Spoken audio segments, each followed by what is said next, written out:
Good morning, everybody. Thank you for joining us for our last Builder Forum series of the year. I'll go ahead and get right to it. Today's webinar is titled From Design to Testing Day, Strategies for Airtight Part 3 Buildings.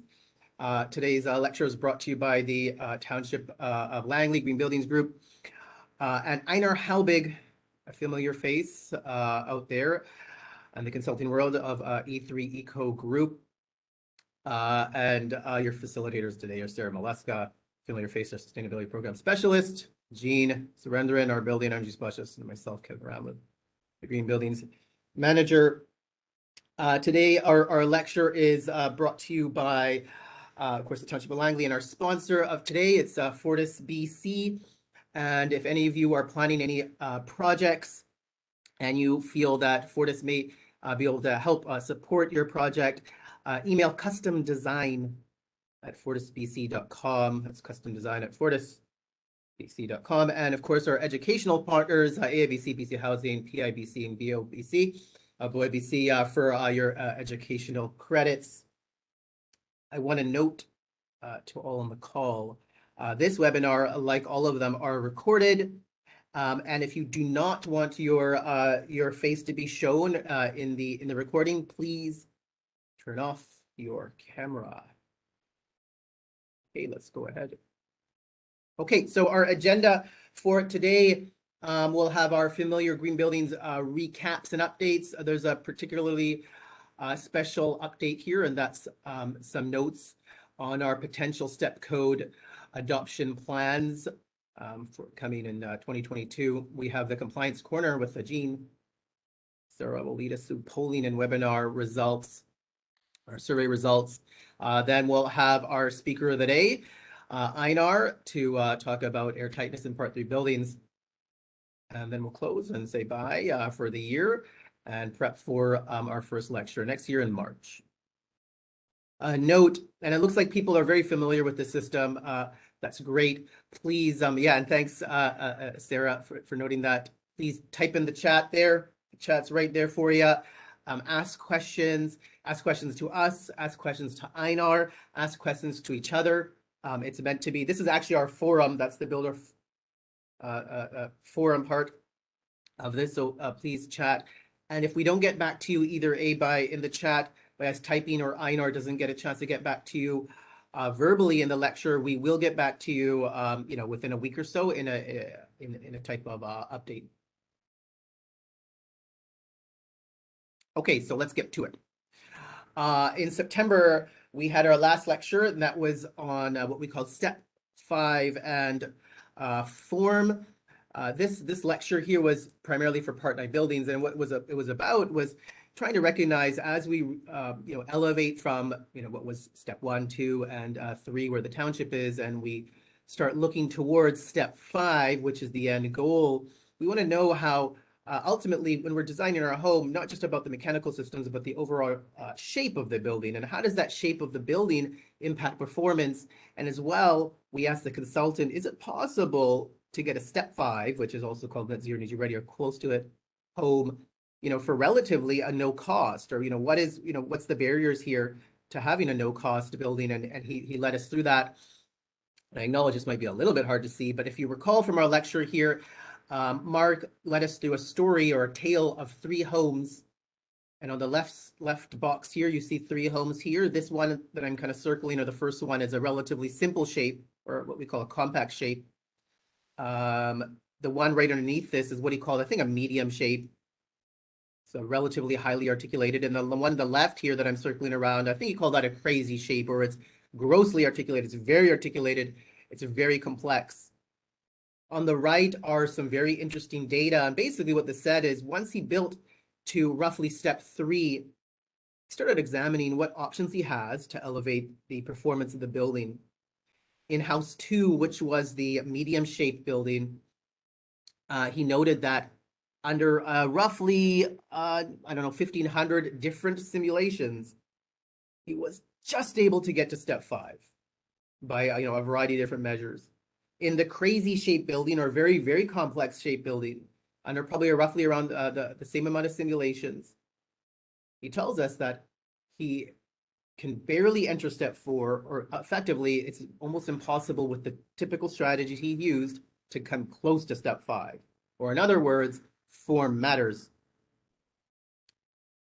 He then decides to tell us, how can we solve these problems, and how can we maybe throw some money at it, put some more, beef up the envelope, potentially affect maybe the mechanical systems. But this is here, all envelope measures. And so House 2P, he was able to get to step 5, and this is a bit of an interactive part of the lecture today. Maybe in your mind or even in the chat, you can take a guess. How much would it cost to get from step 3 roughly to step 5 for the House 2, which is the medium house? Give you a couple seconds to think about it. Is a few thousand? Is it many thousand? Is it, is it unaffordable? Well, I'll go ahead and tell you here. So in order for that House 2 to get to step 5, it's roughly about $15,000 for these measures, which was getting your slab insulation R20, your walls at R22, your roof was the same, high performance windows and a improved air change. That's about $15,000. In the crazy shaped building, to get to the highest step it was able to get to. Again, this is a bit of a wilder shape. How much do you think it would have costed to add to the envelope to get to the highest step? It's pretty shocking. And I'll go ahead and uncover it. It was 170,000 or up to 170,000 to be able to get this to the highest step. So ultimately, what we learn is form is a major component to overarching performance of the building, and as well as cost-effective performance. That also doesn't mean that these houses look strange or ugly or hyper simplified. They can look relatively simple, and this was the kind of example of the showcase example of the lecture, which was the easy house, or the step code 5 for free home. In the left corner, we see the case study. This is a real home in Victoria, BC. Okay, it looks relatively normal or average. There's a couple major parts here, philosophy, that we want to highlight here. Mark notes that you really want to practice integrated design, or have an IDP, integrated design process, where you get all of your major stakeholders at a table at day 1. Don't bring in your energy modeler or your other energy professionals at the 90% and say, okay, I need to meet step code. How do I do this? That's probably going to put you in a scenario where you're spending more money than you expected. If you bring them at the beginning of the project, you're probably setting yourself up for success. And when he notes, he has a little big bird there. He says IDP, or integrated design process, is called cooperation. But for building professionals, it's very hard to see in this image, but under all of the simulations, he has probably roughly 1,500 different simulations based off of the geometry of that building. In every scenario, he was able to meet step 5 very comfortably. In front of you here on the right, this is the building itself. You can see it as a compact shape. It's a relatively square strategically, and you can see the decisions they made for the envelope. It's all there in front of you. It's nothing really too kind of groundbreaking. It's I don't want to say business as usual, but it's certainly not pushing the limit. And we can take a guess how much this cost, and we can kind of let that marinate. And what ended up happening is this building was able to save up to $17,000 and meet step 5 based off of a comparative step 3 or average building. So long story short, practice the IDP, bring in your professionals at the day 1, consider form when you're looking at the overarching shape of the building and energy performance, and you can potentially get step 5 for effectively more than free. By the way, TOL.ca, that's us, Township of Langley.ca/learngreen, TOL.ca/learngreen. We have records of all of our lectures, slides, and some videos there for you to watch. So if you missed this one, or you want to see it again, it's on our website right there. Okay, big updates. First big update, it's short. Our Green Building Rebate program has an update for any of you that are in the Part 9 world. Quick note, we were subsidizing your energy advisor plan modeling by up to $300 in the past for any step code implementation, and this was to help you kind of enter step code with without burdening the full cost of that transition. We are at step 3 now, and many municipalities are at step 3 or higher. So we are not incentivizing step 1, 2, and 3 for energy advisor rebates. We are incentivizing for step 4 and 5, or otherwise, if you want to step out and do some research development and try out the upper steps, well, we're gonna help you for up to $300. But steps 1 through 3, there are no EA rebates. We are, however, incentivizing the mid construction blower door testing because we feel strongly about that. Practice is important. Learn it, practice it, understand it, make mistakes. Talk to Einar today. He's our expert in airtightness. We do incentivize that for any step. Okay, this is a pretty big one here. This is a primer, or it's part of our consultation process, which we had started earlier this year or a few months ago on our possible adoption scenario for Part 3 buildings, Part 3 non-residential energy step code adoption. Okay, so I'm going to talk to you about where we're at now. We've already held our consultation process. So I want to kind of publicly announce where we're at, what we're leaning towards, and why. So our agenda today is for this brief lecture is the current state of step code where we're at, and a rationale in the process of how we're determining what our future potential adoption step code adoption is going to be, and our proposed future state. Most of us in the room do know what step code is. If you have any kind of burning kind of foundational questions about step code, put them in the chat, please. So our current state at the township today for type C occupancy or residential occupancies, which include both Part 3 and Part 9 and hotels, motels. As of 2021, in development permit or GHG development permit areas, we are at step 3, and non-DPA areas, we're at step 2. In roughly 3-ish weeks, in a bit, we'll be in the year 2022, and building permit applications that come in on January 1st onwards in DPA or non-DPA areas for all residential buildings will be step 3. And onwards, we're to be determined where we'll enter the step 4 and step 5 steps. So that's where we're at today, as a reminder. There we go. So a bit of a kind of a reporting back or sharing. We do a ton of tracking to see where things are going well or where things need help, and this is also how we shape our lectures and support for everybody here on the phone. Overarching, when we zoom out and look at all of the comments that Ajeen gives you in, or your building official gives you through Ajeen, overarching results show a relatively successful transition into step code for residential buildings. Regarding compliance, we track all of the comments. Primarily what we're seeing here, and the chart in the bottom, there's a lot of colors, a lot of pieces, but basically we track when Ajeen notes something that's wrong with your domestic hot water systems or your documentation or envelope issues, or when you're modeling to have a certain amount of passive cooling to not have mechanical systems in residential buildings. We track all of your methodologies, all your documentations, and so what we try to highlight is where things are where there's more errors or issues, and ultimately in most parts of the review process you're doing okay. However, what we are noticing are for documents, Ajeen's noting, sometimes you're just simply missing a document, and we highlight that section as red because regardless of the severity or the importance of that document that's missing, without it, we can't process. We don't have the data to process your application. So make sure your documentation is perfect before you get it in. If it is, your application is incomplete, it will simply be pushed back. And we noted for passive cooling, I think a lot of people are understanding to meet the 200 hours per COV energy modeling guidelines. Sometimes what we're seeing is there might be a methodology issue or data that's missing, or sometimes there may be some strategies that are a little bit maybe not too common in practice, and we might have to ask you sure you know what you're getting yourself into.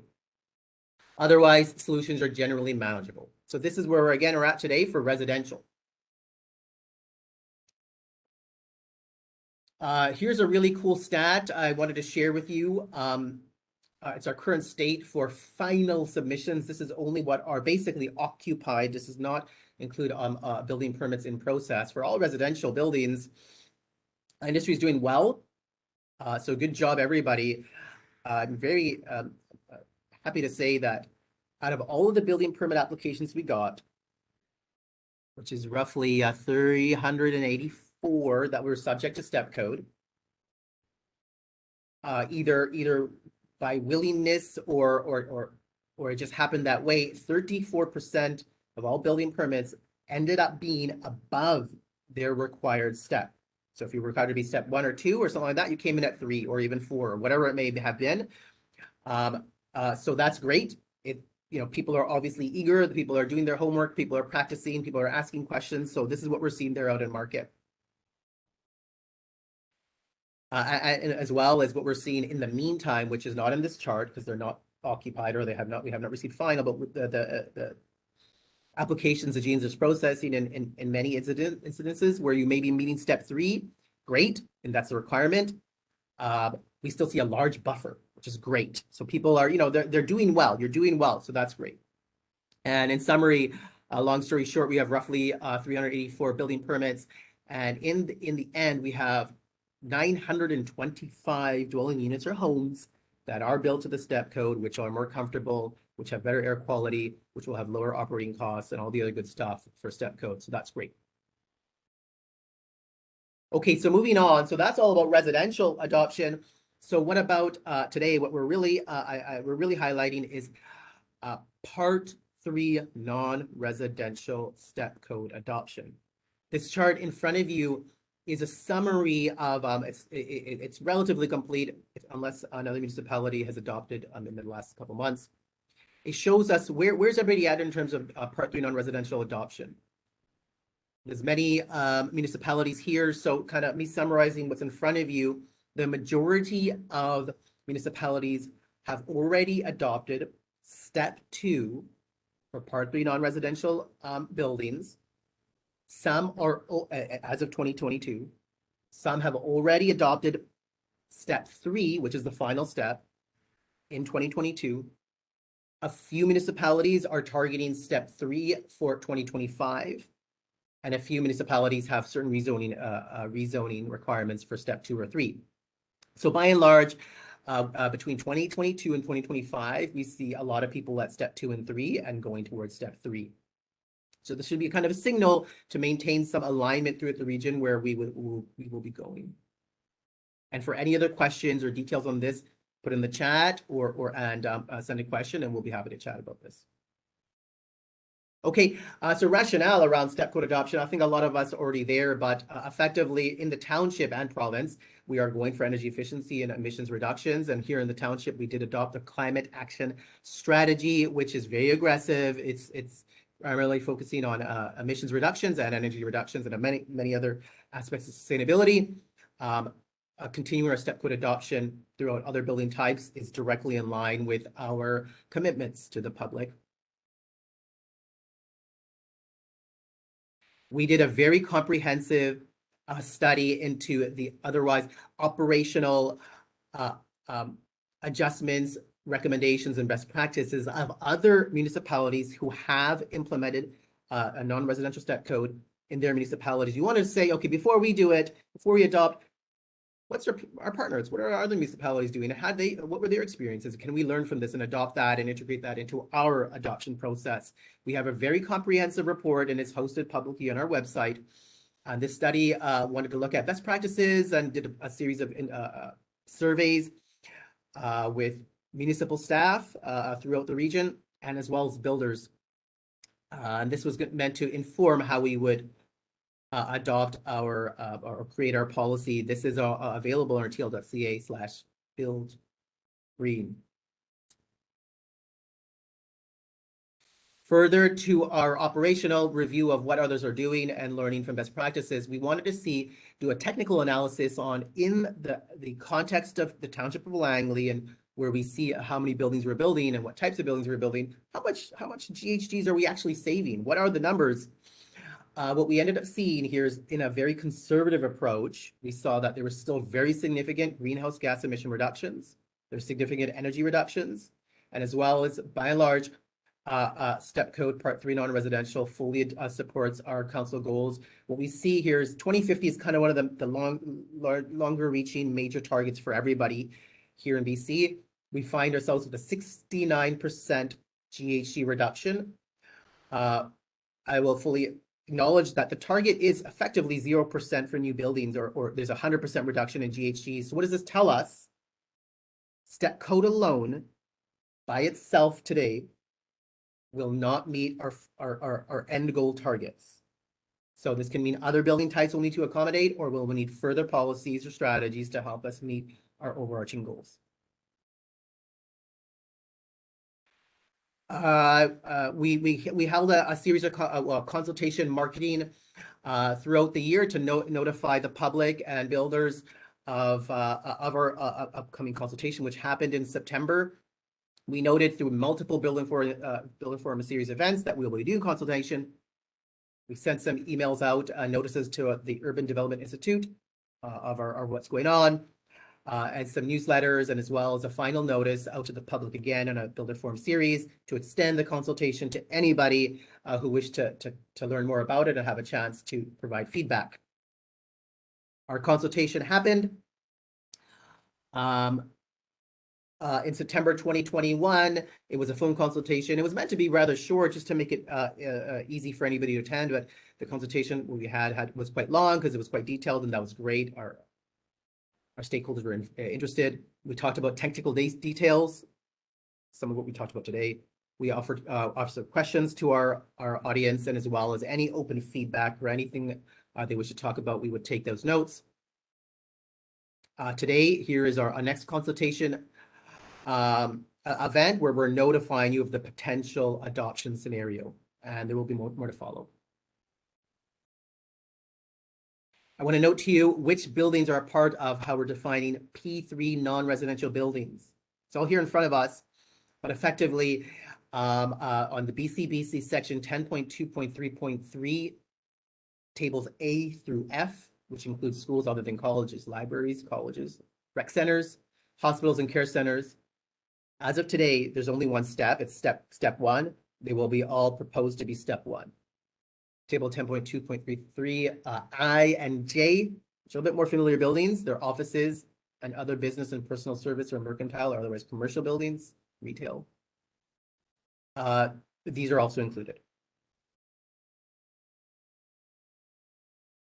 Okay, here's what some of you are waiting for. This is the possible step code adoption scenario. There's all little symbols and notes here. I'm going to go through this. As of 2022, sometime, and this is more to come, for part 3 non-residential buildings that have a step 2, which are office, retail, commercial, we will start at step 2. Step 3 is proposed to be required in 2025. The next line says part 3 non-residential small. This is this could take up a very, very long time. I'm just going to highlight the Township of Langley Green Buildings puts a significant and meaningful amount of resources into analysis of any of our policies, how it's going to impact our environment, or our corporate goals, the council goals, public goals, as well how it impacts you, the builders and public.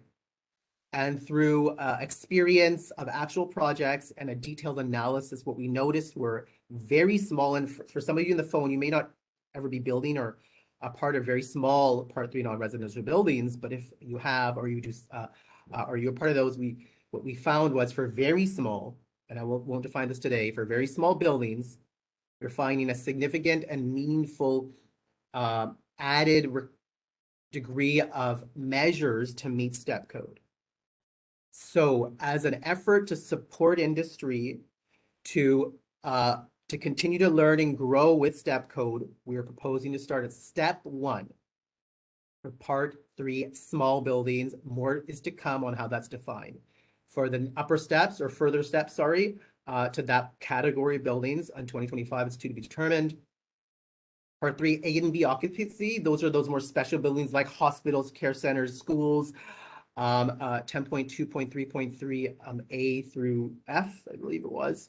We're going to start at step 1 because there is only one step for those. 2025 is to be determined because there's nothing to report on. I'll highlight When does it start? I don't have a date for you today. That's in the more to come, but it will be effective that all new building permit applications on the date of this policy be effective will be required to meet the step of the time. Some of you may be asking about some kind of, grace type of language. Once it is adopted, it's going to likely that be in-stream app projects. So if you applied before it is active, in-stream projects will be given a grace period timeline to be completed by a certain date if already applied prior to adoption. Okay. Questions and all that kind of stuff, go in the chat, please. More to come is more to come. There is more to come on this, however. So now you're aware. So come 2022, there'll be, or early 22 onwards, there'll be more information coming on this. Okay, we will continue to provide support through our Builder Forum series. As noted, at least in the part 3 and 9 residential buildings, you were meeting and exceeding expectations. So that's great. We're really hoping that this Builder Forum series are helping, and we've had the feedback that they do. We'll continue to do that. And as well, continued support from the Green Buildings team. Ajeen is providing detailed comments on how to meet or what you can improve to meet step code and be compliant. Ask questions. We really want to help you detect problems before they're problems, and that's also why we have Einar here today. Check out our website as noted. There's all your requirements, checklists, all the good stuff for what you need to do, so you're prepared to apply with a complete package, so you don't face delays when Ajeen's like, oh, where's one document? You're missing something. I got to push it back. And lots of educational lectures.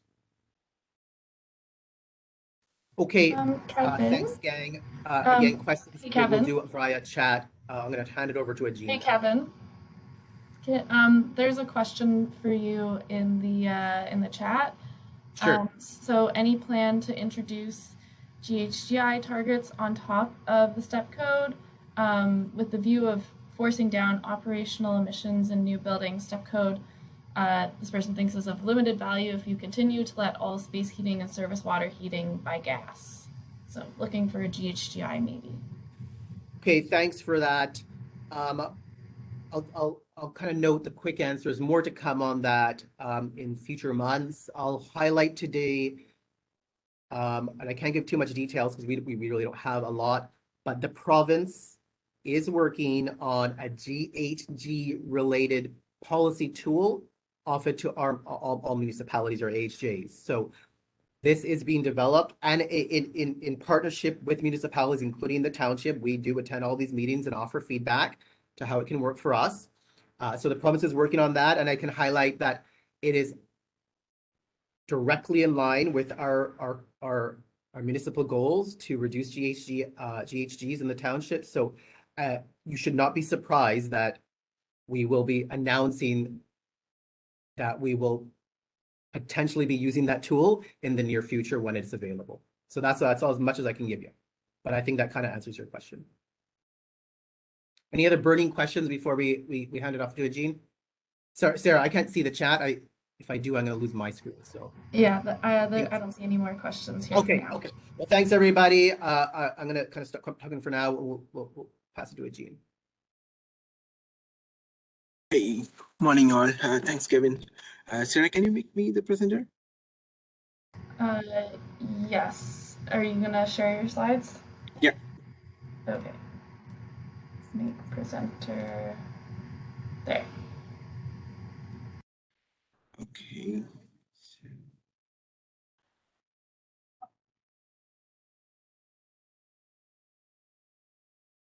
Do you see my screen?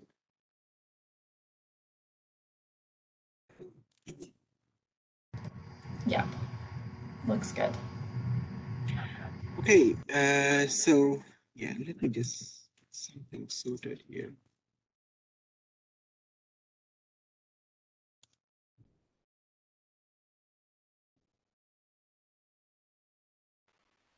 All right. So yeah, so I was thinking about like why we chose this topic. So I thought we'll start with that. So as most of you might already know, it's a mandatory requirement by BC Building Code that airtightness testing is required. So you can refer to section 10.2.3.5 for details on that. I mean, BC Building Code also refers to City of Vancouver modeling guidelines for the air leakage rates. So let's see what City of Vancouver modeling guidelines say.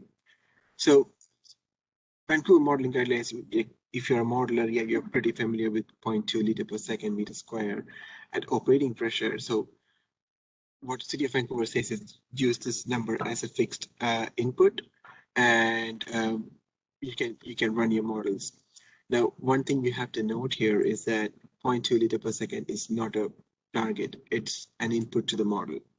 So, and it is kind of different from the other air change rates or like, the air tightness standards, what we see out there. So, but it also says, I mean, City of Vancouver modeling guidelines also says, if you're using a reduced infiltration rates, like less than 0.2 liter per second, then now that's a target. You have to commit to achieve that target. So this is like the base for where we're going to go with this. Now, because these are all like, different methodologies on is slightly different from other standards, I'd like to show you like what are the different target standards of what we got out there. And so I'm not going to go through every one of them. I'm just going to highlight the red highlighted ones. So if you look at these, ASHRAE 90.1, City of Vancouver modeling, I mean, green building policy for rezoning, these are the most popular ones, what we see, are like relevant ones for BC. Now, also we have net zero energy and passive house.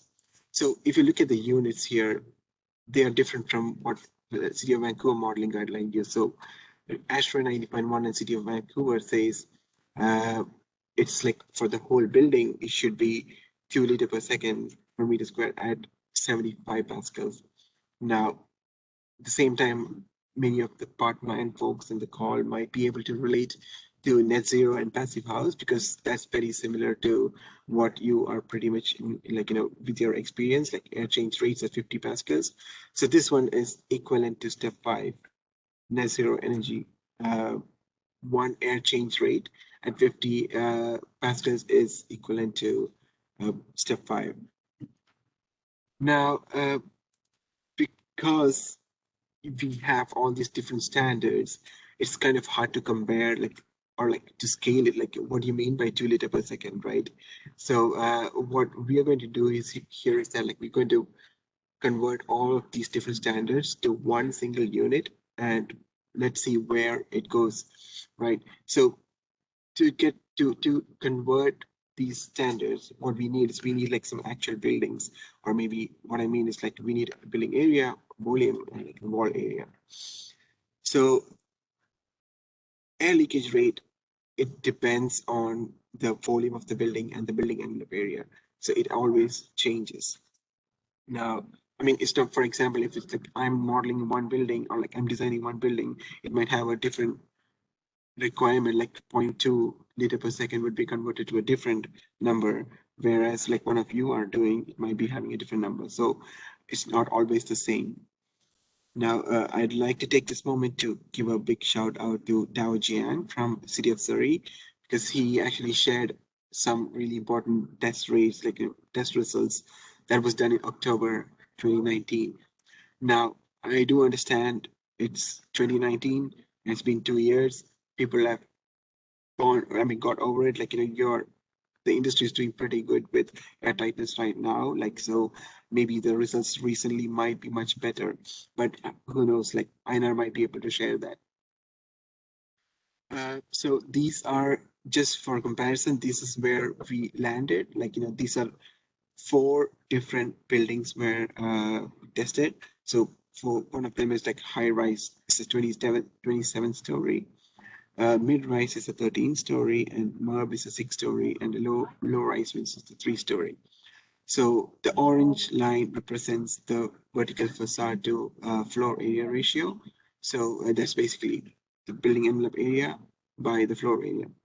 Now, you should note that the higher the VFAR, the higher your test results is going to be, because because you basically have more area for the air to leak, right? But also you need to know, like for a high-rise building, the tested results were like at less than 1 liter per second at 75 pascals. And the smaller the building gets, the higher the test results were. Yeah, I do see, we do notice a pattern change here, but I did look into it a bit more detail because the reason here was that this building had a bigger volume, so it was easier for them to achieve that target.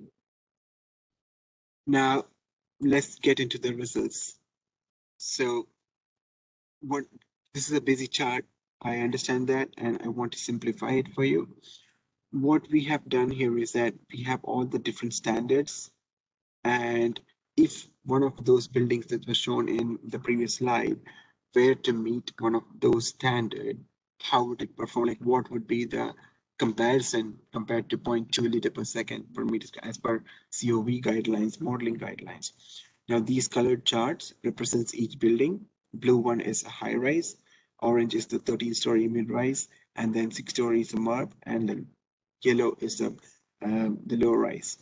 So if it were to meet ASHRAE 90.1 2016, which is 2 liter per second at 75 pascals. So the energy modeler, if he's modeling like Vancouver modeling guidelines, comparing to Vancouver modeling guidelines, should be using 0.26 liter per second for a high rise and 0.44 for a low rise. So you see it's like double the value. So yeah, that's what you have here. Now, similarly, like, if you look at a passive house, for a high rise, the modeler should be using something like 0.808, and the low rise, it should be something like 0.14. Again, this all depends on your building volume. It might change. These are specifically for those buildings, what I showed in the previous slide. Now, this is where the red line shows where COV guideline 0.2 liter per second is. So if you look at it, it's quite close to net zero, or like one air change at 50 pascals. So which means, yeah, it's a good standard. Like, it's like pretty quite high standard. Now, again, now these are the test results, like the buildings what we showed in the previous slides compared to 0.2 liter per second is, so the high rise was quite easy, like comfortably they met the target, like it was much better than expected. But for a mid rise and the other set of buildings, they were not too far away, but they were still higher than 0.2. So if you were a modeler, or like, if you were in a situation like you barely met the step code targets, now once you test and these numbers came out, you might not be complying, or you will have to look into other numbers. So I think the point is clear here, but I'd like to summarize this like some steps for the industry. So based on my previous slide, 0.2 liter per second is a high requirement, but it's not a hard target. Like you can use a higher number, it's no problem. Like, you just need to make sure it's complying, right?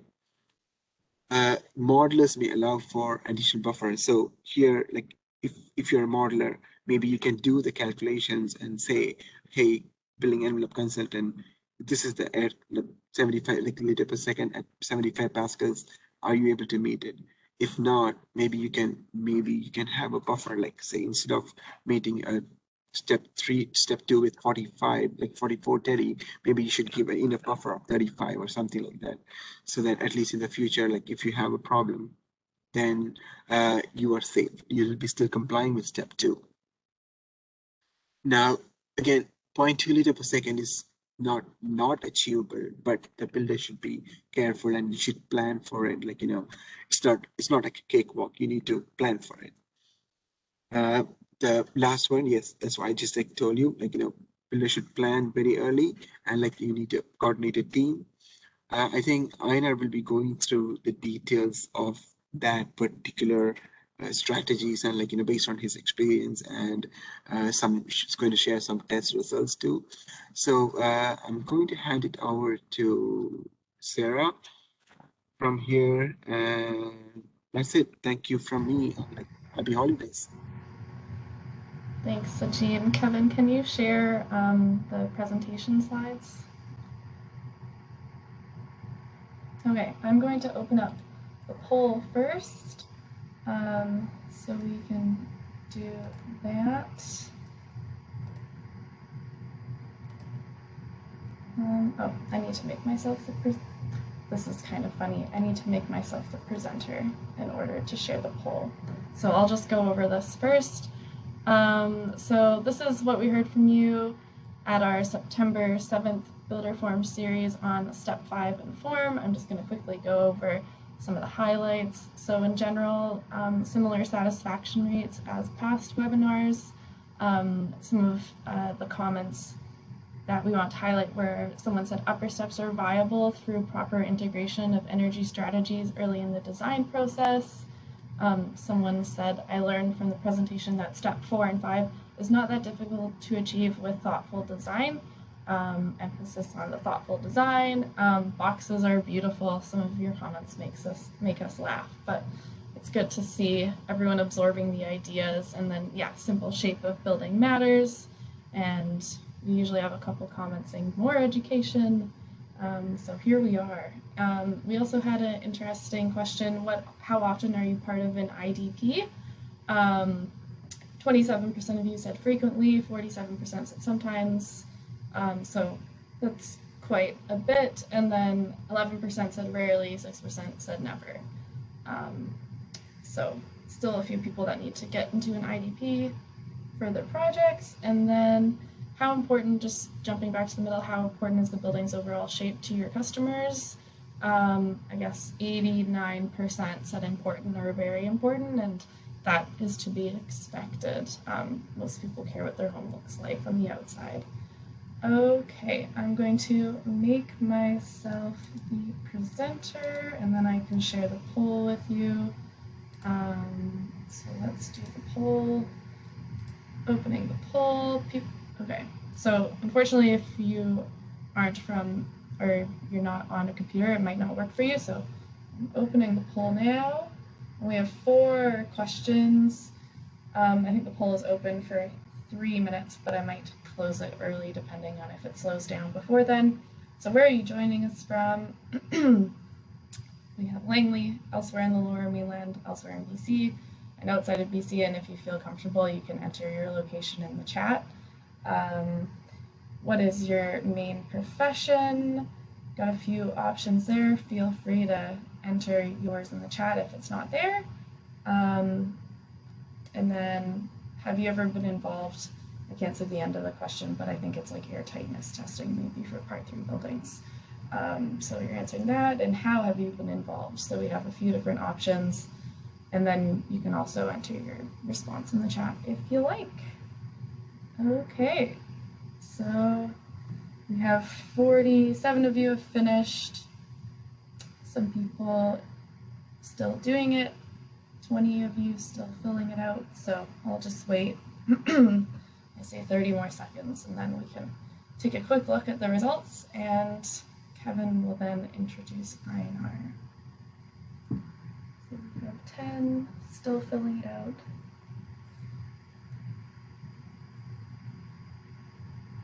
Okay, I'm going to wait 10 more seconds.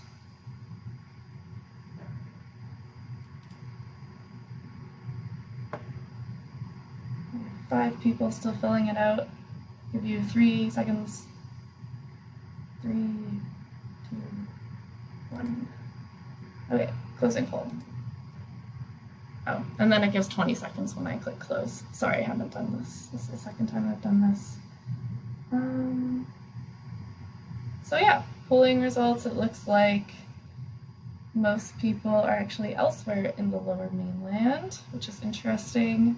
Main profession, about a third of you are builders, and then we have lots of architects and designers, and then followed by government and energy type folks. Have you ever been involved in airtightness? testing for a Part 3 building in any capacity. 35 of you said yes, 41 said no. And then how have you been involved? Most of you attended a seminar on airtightness testing, observed a test, or they have had a house that you built tested. So thank you for participating. I will pass it back over to Kevin now so he can introduce Einar if you have not met Einar yet. Thanks.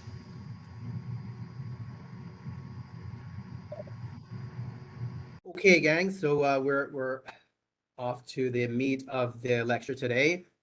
So I'm just going to introduce Einar Halbig of E3 Eco Group. As noted, he's a consultant and modeler, airtightness tester, does a ton of work here in Langley, and I'm sure throughout the Lower Mainland and beyond. I think we worked with him quite a bit before, and if he looks familiar, you either worked with him or you've seen him in lecture at the Builder Forum series. We get a ton of great feedback when we have it here. So thanks for being our lecturer here today, Einar. So I'll leave it to you. All right, thanks very much, Kevin and Ajeen and Sarah. Appreciate being here. I'm just going to take a quick second to get my screen going here. So all going well. You can hear me okay, and thank you for the thumbs up, and see my screen. We're on just the first page here, and if I've done things correctly, you should be seeing the presentation view and not the speaker view. All right, thanks very much. So very happy to be here. Thank you for the invite to Township of Langley. Thank you also to Fortis BC for supporting this.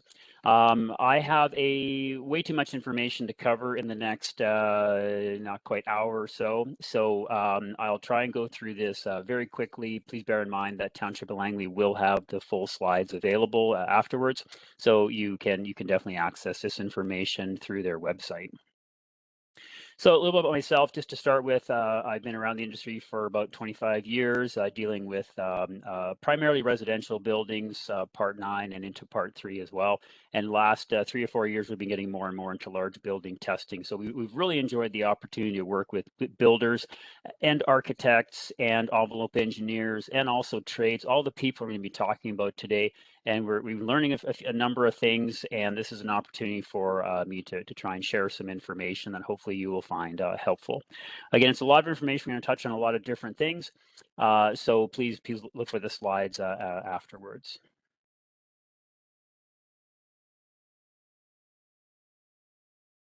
Okay, this is our agenda that we're going to be going through. We're going to start off briefly with why airtight. What are we talking about? What's the importance? Should we even bother buying into this? Is there going to be a resistance to needing to be making our buildings airtight? We'll talk a bit about the basic premise of air barrier systems to help us understand the importance of air barrier systems. Talk about how the BC STEP code deals with airtightness testing requirements. One of the things, by the way, that we probably actually already realized is the building code has always required builders to incorporate an air barrier system into their buildings, at least in the last several decades. The difference now is that we have to build to a specific level of air tightness as per the target or the requirement or the goal for the particular building, and that's a new requirement as with coming in with STEP code. We're going to talk about how the airtightness process, the testing process, and the process of incorporating airtightness into your building so you do pass your test affects your construction process. We're talking about the need for a plan for airtightness and what that might look like, the actual testing process itself, like the day of testing, what happens and what leads up to that. We talk a little bit about the cost of testing as well. We're going to talk about dealing with a failed test. What happens if you get your test done and it turns out that you didn't meet your target? What can be done there? And we'll end with hopefully some time for questions and discussions. Our key takeaways are this. These are the main messages I'd like to get across to you. Recognize that STEP code requires airtightness testing. So your building definitely will have to get tested. Ultimately, when STEP code comes in for all buildings, every single building will need to go through an airtightness test, and there will be a specific airtightness target for your building that will have to be met, and that's basically a have to have. Current construction practices, as we know it, will not necessarily guarantee airtightness. So we'll talk a bit about that later in the presentations. If you keep constructing the way we've been constructing as an industry, it's not a guarantee you're going to meet your target. You very likely will need to do some assessment, do some investigation, do some during construction work and analysis, and maybe some mid-construction testing to determine how things are going. So you do actually end up building your building sufficiently airtight. And that means you're going to need to have a plan from the very beginning. Which air barrier system should we use? How should we implement it? How do we make sure all the details are put together appropriately so we get the best results at the end? I think as an industry and as a design and construction team, we're going to learn to do more sharing of knowledge and collaboration to get this done, to execute this plan.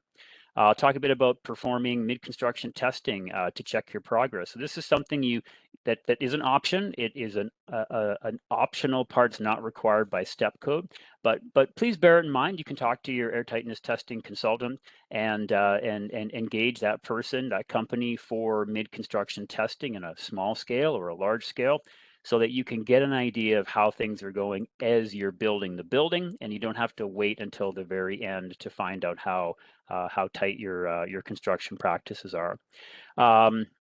This is a new requirement that unfortunately it has to be fit into your schedule. It doesn't necessarily easily fit into your schedule.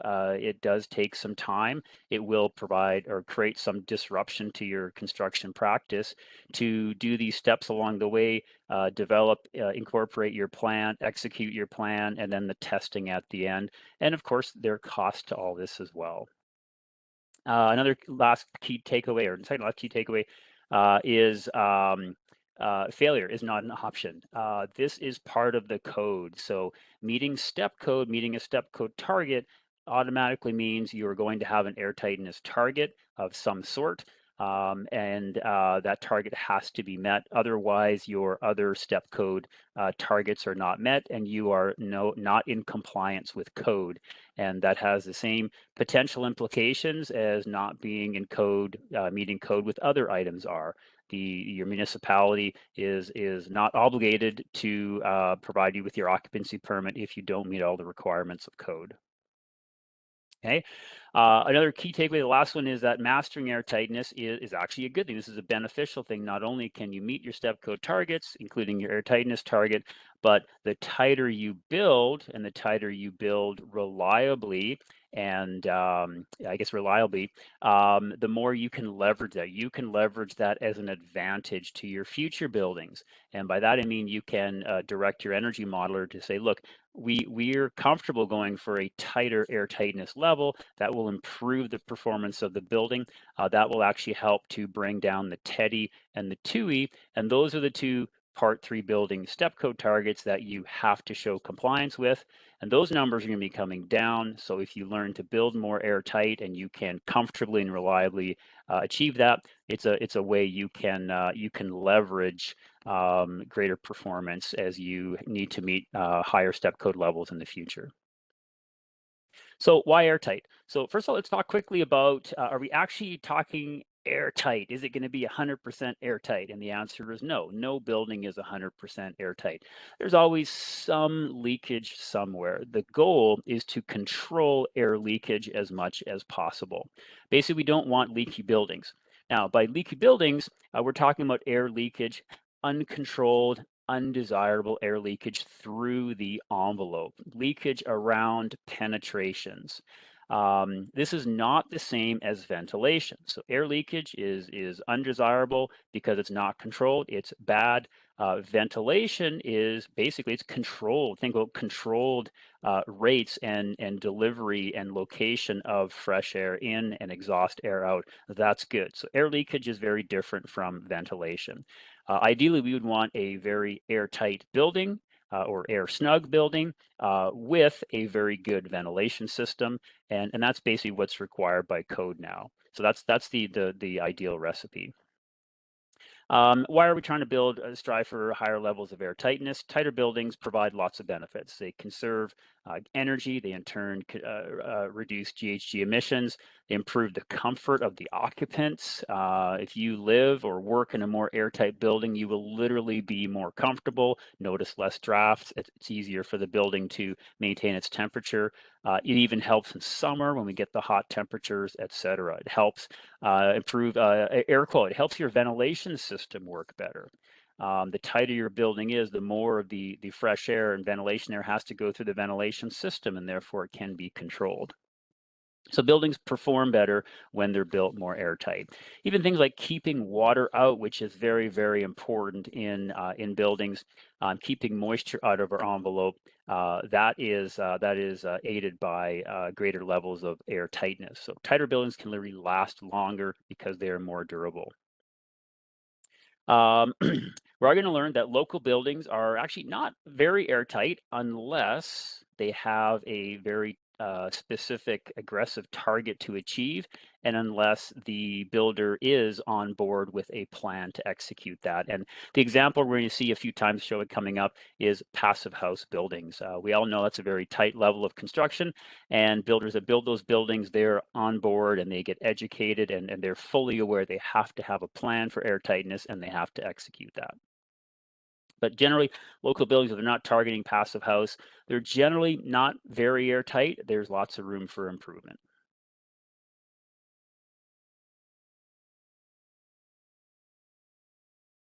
Okay, so how do we control airflow? How do we control this air leakage? What part of our building allows us to do that? It's the air barrier system. That air barrier system is a combination of materials installed within a building envelope, and it's there to control the airflow into and out of the building. It's your air barrier system. So this is a picture of a house, not a Part 3 building, but it's a good example for the sake of illustration. The air barrier system is this continuous system, membrane system around your entire envelope. So it's up and down the exterior walls, both above grade, below grade.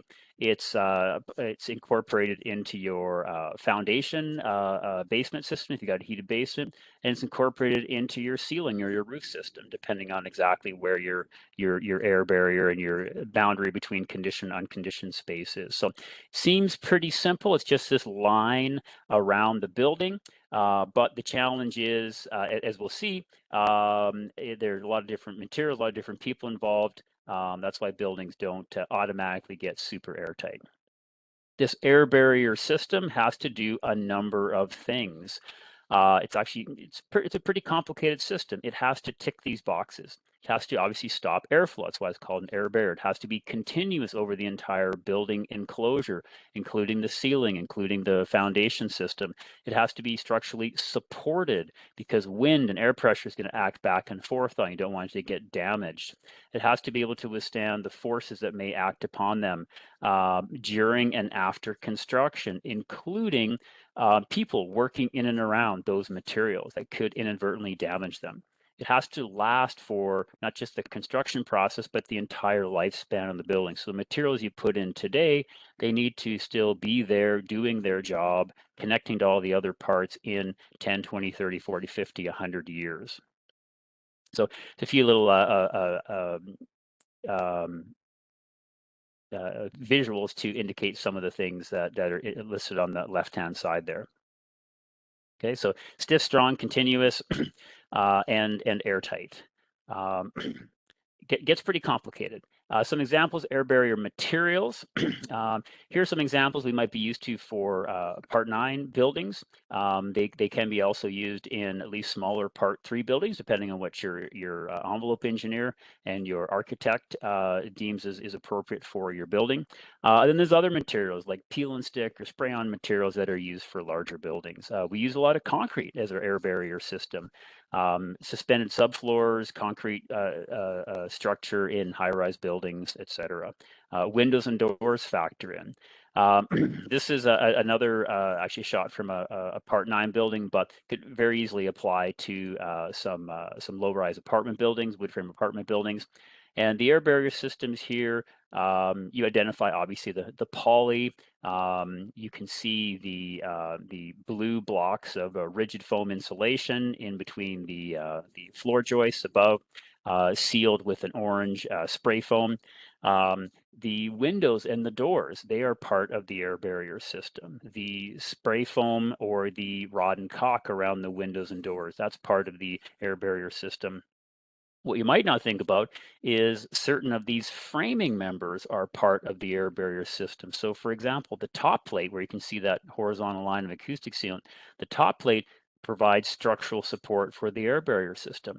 The rough opening framing material of the windows and the doors, that is both structural support for the acoustic sealant, but it's also literally part of the air barrier system that connects that bead of acoustic sealant to the window frame or the door frame.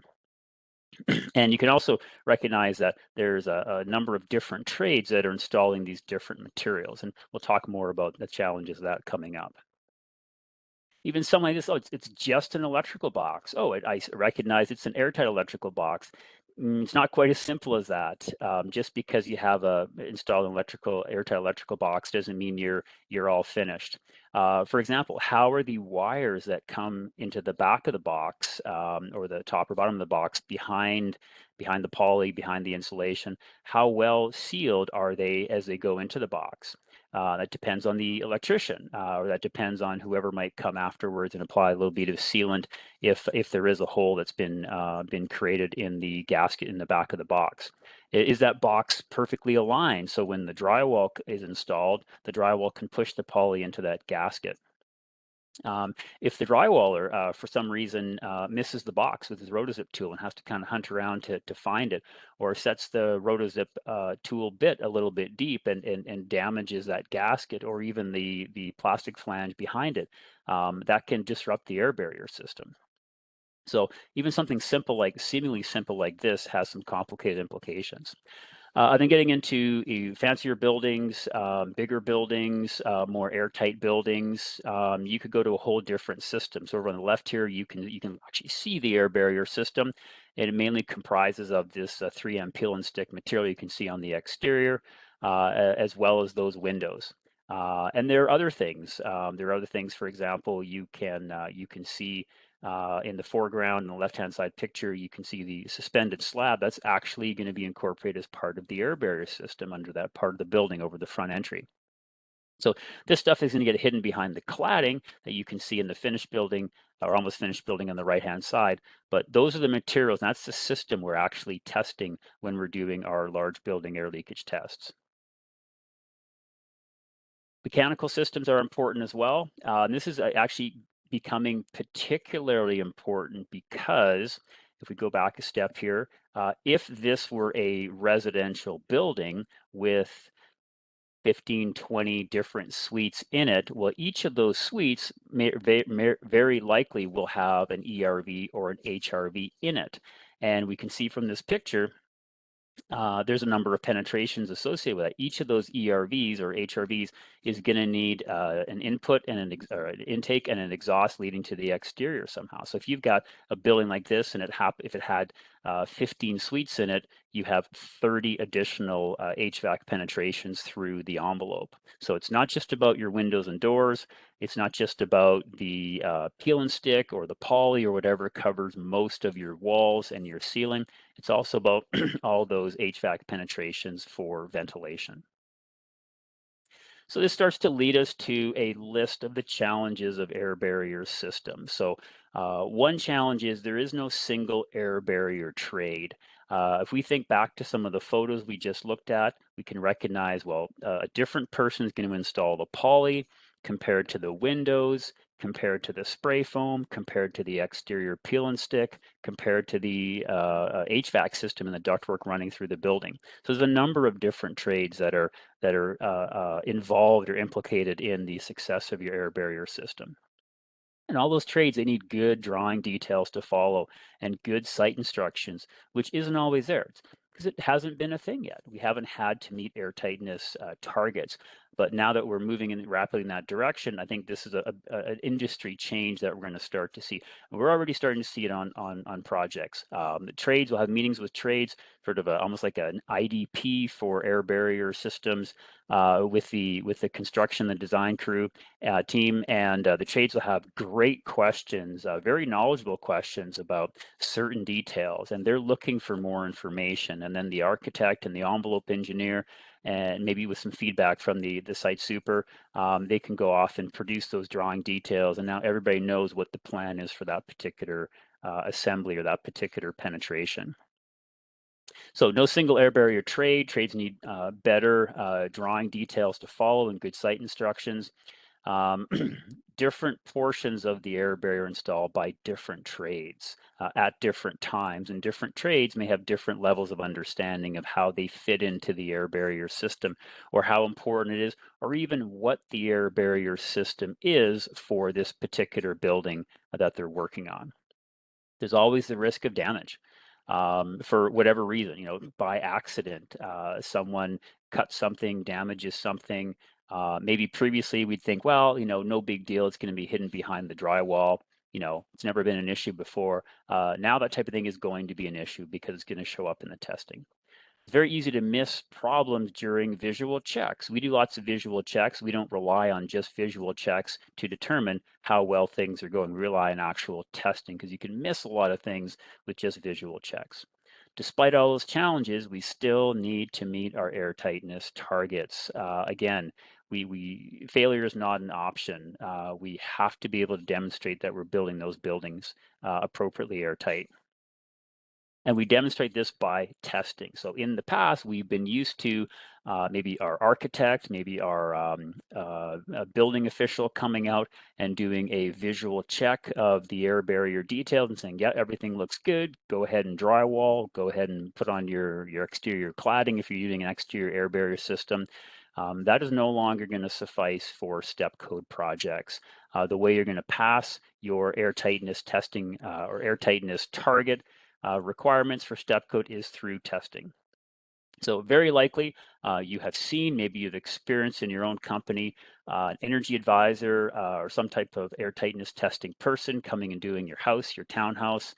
It's the same exact principle, except it's now applied to larger buildings. So you got more people involved, more fans, more prep work, more cost, more time, to some degree more headache, but this is all going to be involved. And this is something that will incur a cost to the builder, to the developer, a dollar cost, and also a time cost. So we'll weave in some information regarding that as well. What does the airtightness test do? Well, you can see here is fans, blower fans. There's one in the background here. I just happen to have this equipment set up here for a test we're doing later this afternoon on a large building. What these fans do is they're going to draw air out of the building or push air into the building. And we can use these calibrated fans that are designed specifically for this purpose to measure the amount of air that we suck out or blow into the building. And that is directly correlates to the amount of leakage. So the fan measures the airflow, as indicated here, the lower left. And that airflow that we measure coming, in this case, out of the building when we depressurize, that exactly matches the amount of air that leaks into the building. And that's what the fans do, and that's how we test. And depending on the test, we might just depressurize, or we might depressurize the building and then turn the fans around and pressurize the building and measure the air leakage in both directions, and we take an average from that. And this is how we get these airtightness measurements. So whether it's an air changes per hour at 50 pascals or at 75 pascals, or whether it's a natural infiltration rate or an infiltration rate at another pressure difference like 75 pascals. I'll talk a bit more about these in a minute. These are some of the systems of the the measurement systems that Ajeen talked about in his slides. Regardless of what the particular measurement criteria is, the number comes out of the software or whatever process is used to amalgamate the information from the airflow measured by the fans, and you calculate your number based on the actual airflow. And for bigger buildings, you need more fans. So we've tested buildings with up to around 6 fans. Literally this evening, we plan to be testing a building which will probably require 8, possibly 9 fans, just because of the size of it. Okay, so what does this mean for step code? So how does airtightness relate to and connect in with step code for Part 3 buildings?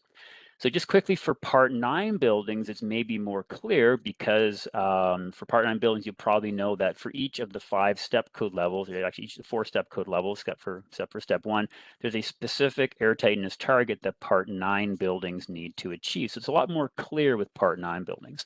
With Part 3 buildings, you don't have a specific airtightness target the same as you do with Part 9 buildings. What you have is just a TEDI and a TUI target. Now, the airtightness value for the building will affect the TEDI and the TUI values calculations, but airtightness is not directly stipulated in the step code for Part 3 buildings like it is for Part 9 buildings. So what step code does do is it directs the energy modeler to go look at the City of Vancouver energy modeling guidelines and use a number from there. And I'll show you what those numbers are in a second here. Basically, what this means is pretty much everybody is using this number here in the quotations. So the number is 0.2 liters per second per square meter of airflow infiltration, and we call it natural infiltration, or they call it natural infiltration because it's not at 50 or 75 pascals. It's at approximately 5 pascals, the natural operation of your building. There's a few other caveats on this. I'm not trying to explain enough about this target to help you intimately understand it. I got a slide coming up where we'll look at this compared to some of the other values. So the point to this is step code says go look at City of Vancouver energy modeling guidelines. City of Vancouver energy modeling guidelines says for the lower steps, use 0.2 liters per second per square meter natural infiltration rate. So that's what you see most every energy modeler use. So we're going to talk a bit about the implications of that coming up in a bit. So your energy model for the Part 3 building, which will determine that you are complying with TEDI and your TUI targets, that same energy modeling report will include an airtightness target that's set by your energy modeler. And again, normally it's the 0.2 liters per second per square meter. I'll show you an example of how that looks in an actual report, but you do want to be very keenly aware of what your airtightness target is so that you can try and understand, is it a reasonable target to meet, or is it going to be a challenging target to meet? Okay. This is the simple and easy way to look at the step code requirements for Part 3 buildings. The next slide, I'll show you what's actually in the building code, a little more complicated, but let's just step through what the numbers look like. So for this local climate zone 4 that we're talking about for Part 3 buildings, these are your targets. So you can see the different steps, 1, 2, 3, 4 on the left-hand side. Here's the airtightness column. So what this says is you have to test your building for airtightness, and the number that you use will be incorporated into your as-built energy model. But note that it doesn't give you a specific airtightness target you have to achieve. What it does give you for targets is a TUI target, so total energy utilization intensity, which is basically all the energy your building uses for everything. It also has a TEDI target. So that's your thermal envelope, thermal energy demand intensity target that deals with your thermal envelope. So for Part 3 buildings, you have a TUI target and a TEDI target, and somewhere rolled in there, sometimes almost not on purpose, but sort of a little bit hidden and not so clear, but very important, is your airtightness target. Okay, so it looks like this in the actual step code wording of Part 10 of the building code. Anyways, yeah, and in there you see the TEDI and TUI targets, and then this on the bottom here is the requirement for testing. So you got to test your building according to one of these standards. Normally how it's tested is the first one, ASTM E779, basic blower fan testing, pressurized, depressurize, whole building, that sort of thing, okay? And then this is the part in step code where it tells you to go look at the City of Vancouver energy modeling guidelines for your air tightness number to use in the energy model. And that's basically just explaining where and how and why the energy modelers get their point to. This shot here on the bottom is out of the City of Vancouver energy modeling guidelines, and this is just a little table that shows where the 0.2 liters per second per square meter infiltration rate comes from.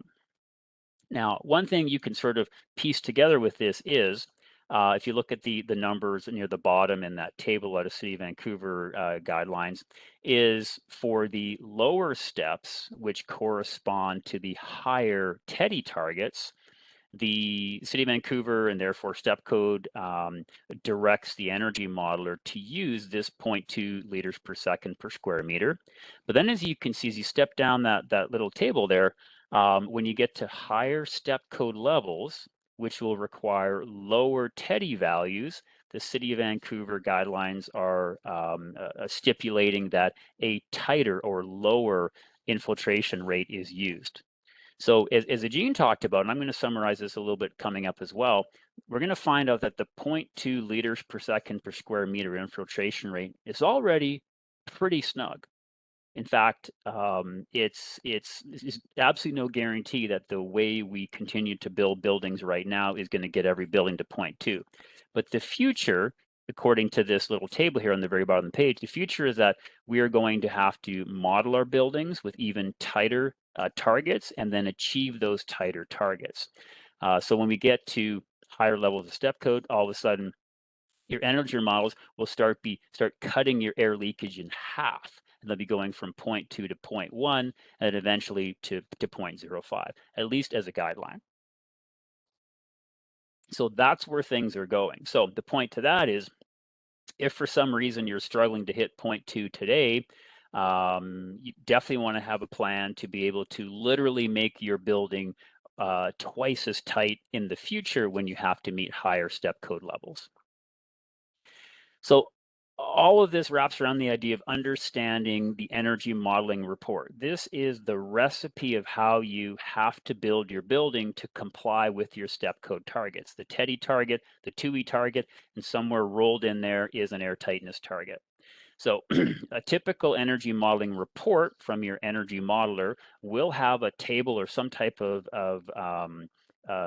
explanation of what TEDI and TUI number your building will get, and is that good enough to meet your step code target?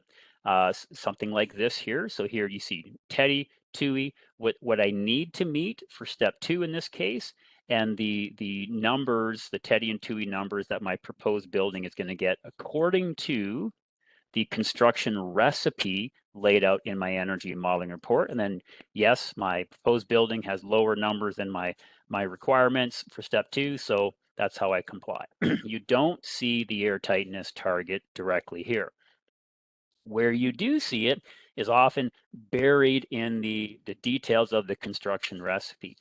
All of these items are critical, and you as a builder, you as a developer, you as subtrades need to look at this energy modeling report to understand what is the energy modeler expecting has to go into this building to conform with step 2 or step 3, whatever the step code we're dealing with, including, in this case down here, and I wouldn't say it's very clear or obvious, there's something to do with air tightness.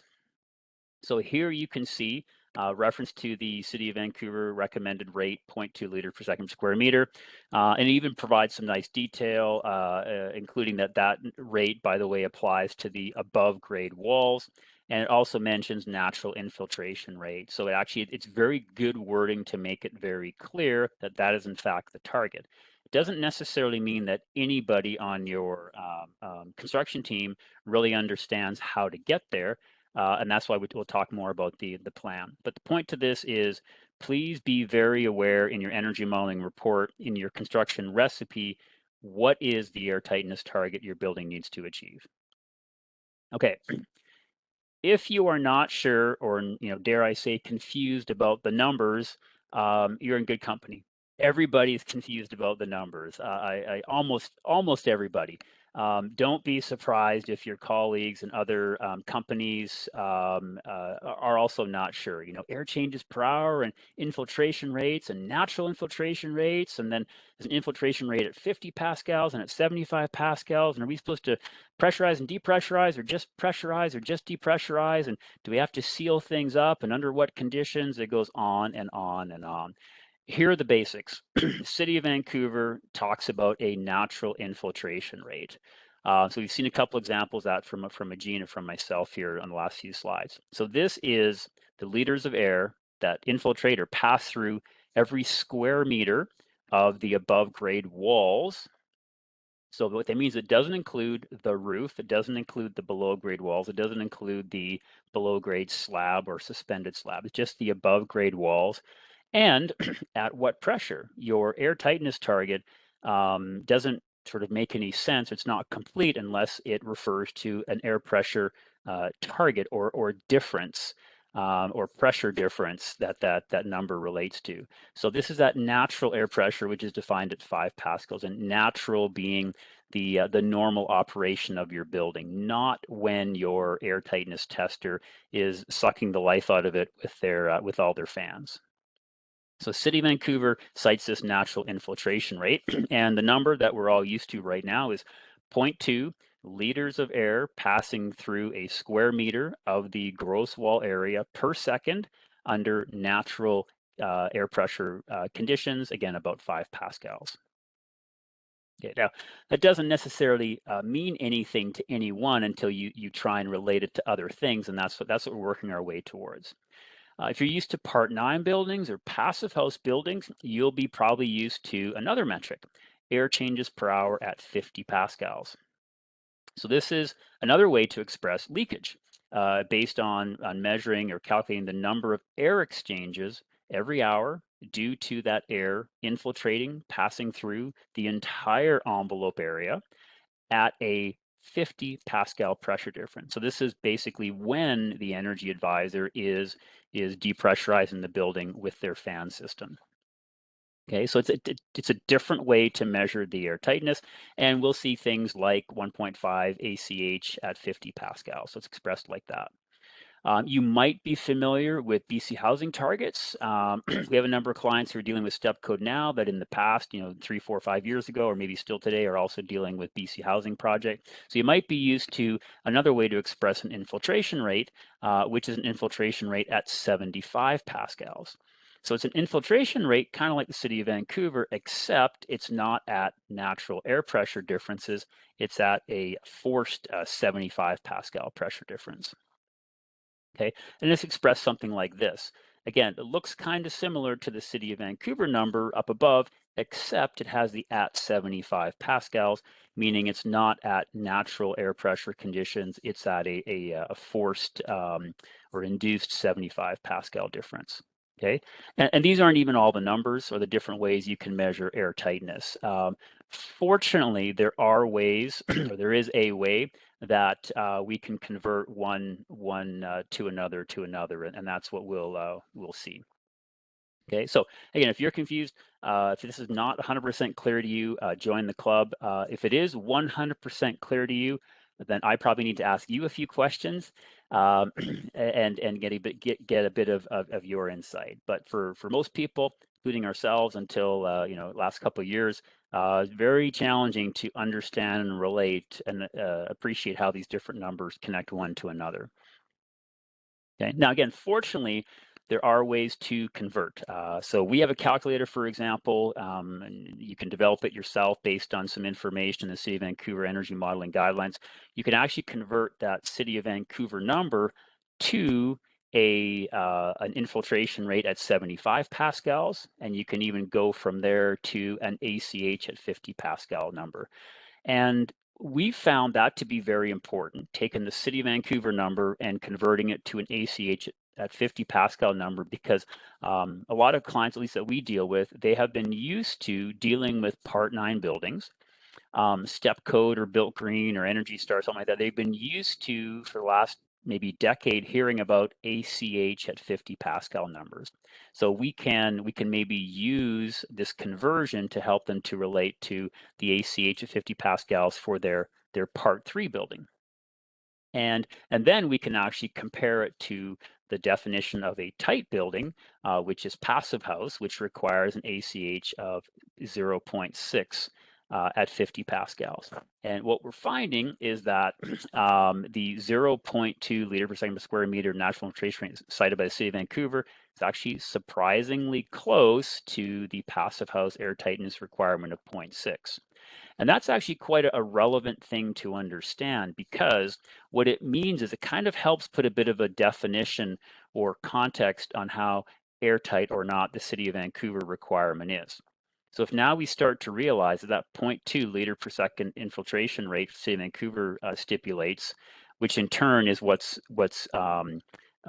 directed to be used in energy modeling for step code, if that actually turns out to be fairly comparable, fairly close, maybe surprisingly close to the passive house air tightness of 0.6 air changes per hour, then all of a sudden you'd realize, wait a minute, I'm actually needing to meet passive house levels of air tightness or close to passive house levels of air tightness. Once you realize that, you might realize, well, how do passive house builders do it? Oh, wait a minute. They put a lot of effort into this because they understand and they are trained and they are taught that, hey, passive house is very tight.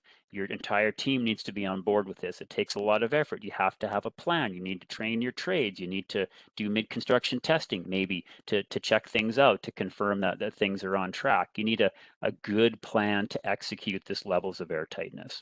Okay, that's another part of the key takeaways, is that the infiltration rate that energy modelers are starting to use for step code is basically more tight than a lot of people understand. To reinforce this, how are our buildings doing so far? So here's some information based on the last dozen or so buildings we've been testing around the province over the last 2 or 3 years. And most of these are actually prior to step code. I think actually all of these, maybe with the exception maybe 1 or 2, are prior to step code, because again, step code is still relatively new. These buildings got their building permit 2, 3, 4, 5 years ago. So what we're finding is typical lower mainland, generally Part 3 residential buildings often struggle to meet their air tightness target. We found that some that we've tested are actually about 50% leakier than expected. Are we surprised?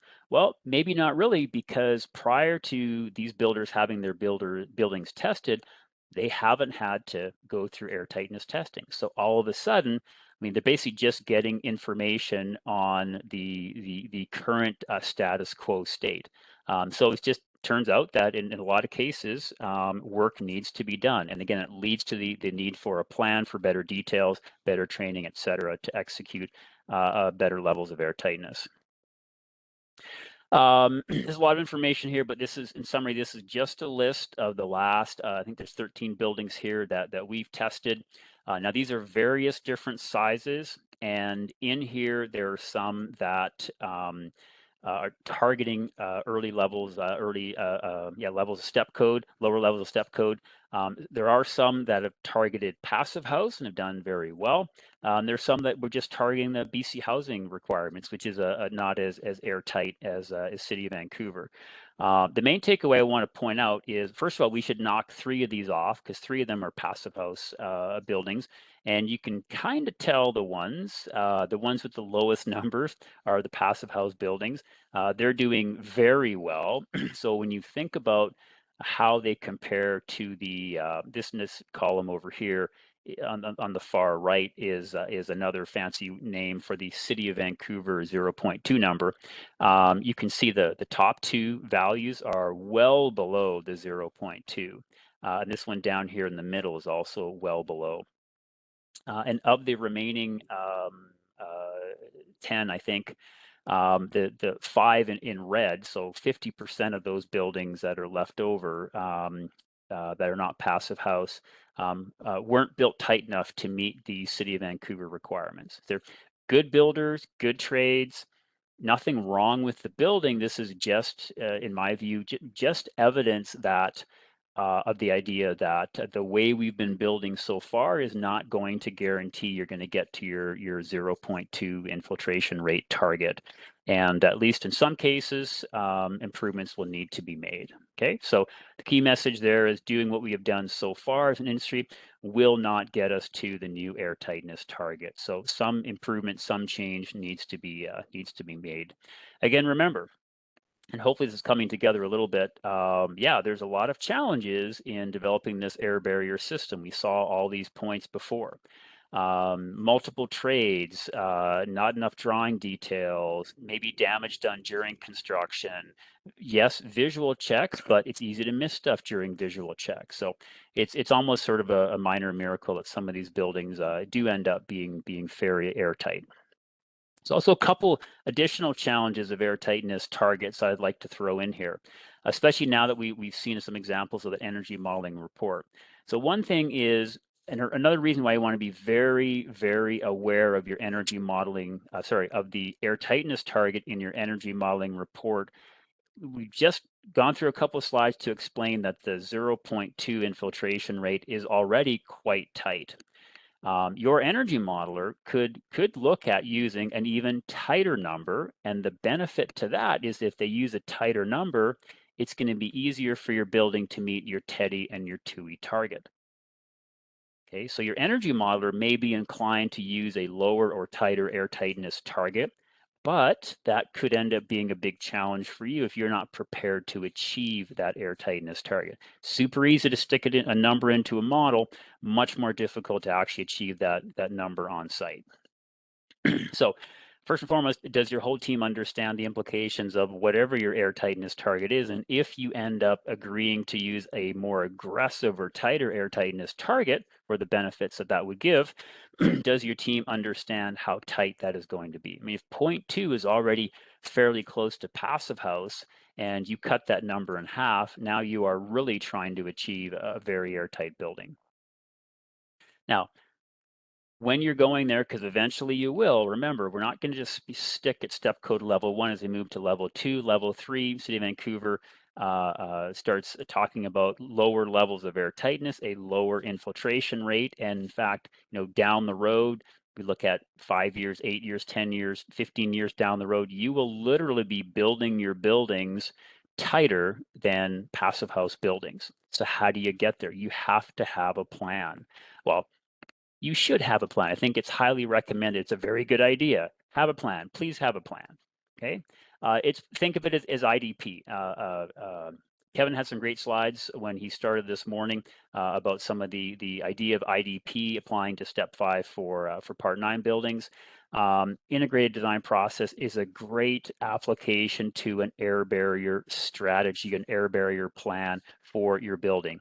Who's involved, what materials, who puts what in when, how do we avoid damage, how do we get some early feedback through mid-construction testing or some type of process to make sure we're on track so that when this building is done and it's 2 weeks away from occupancy, everything's clean and beautiful and we're ready to turn the building over and the air tightness testing happens, because that's when it happens at the very end, we have every confidence that we're going to pass our number. Because if you don't, then you'll have the challenge of how do you deal with it, plus the stress of dealing with it at the very end, which we'll cover in a few more slides. I talked earlier in the challenges and the idea of having a plan, different people being involved. Here's a list of the different people that are involved and kind of how they're involved.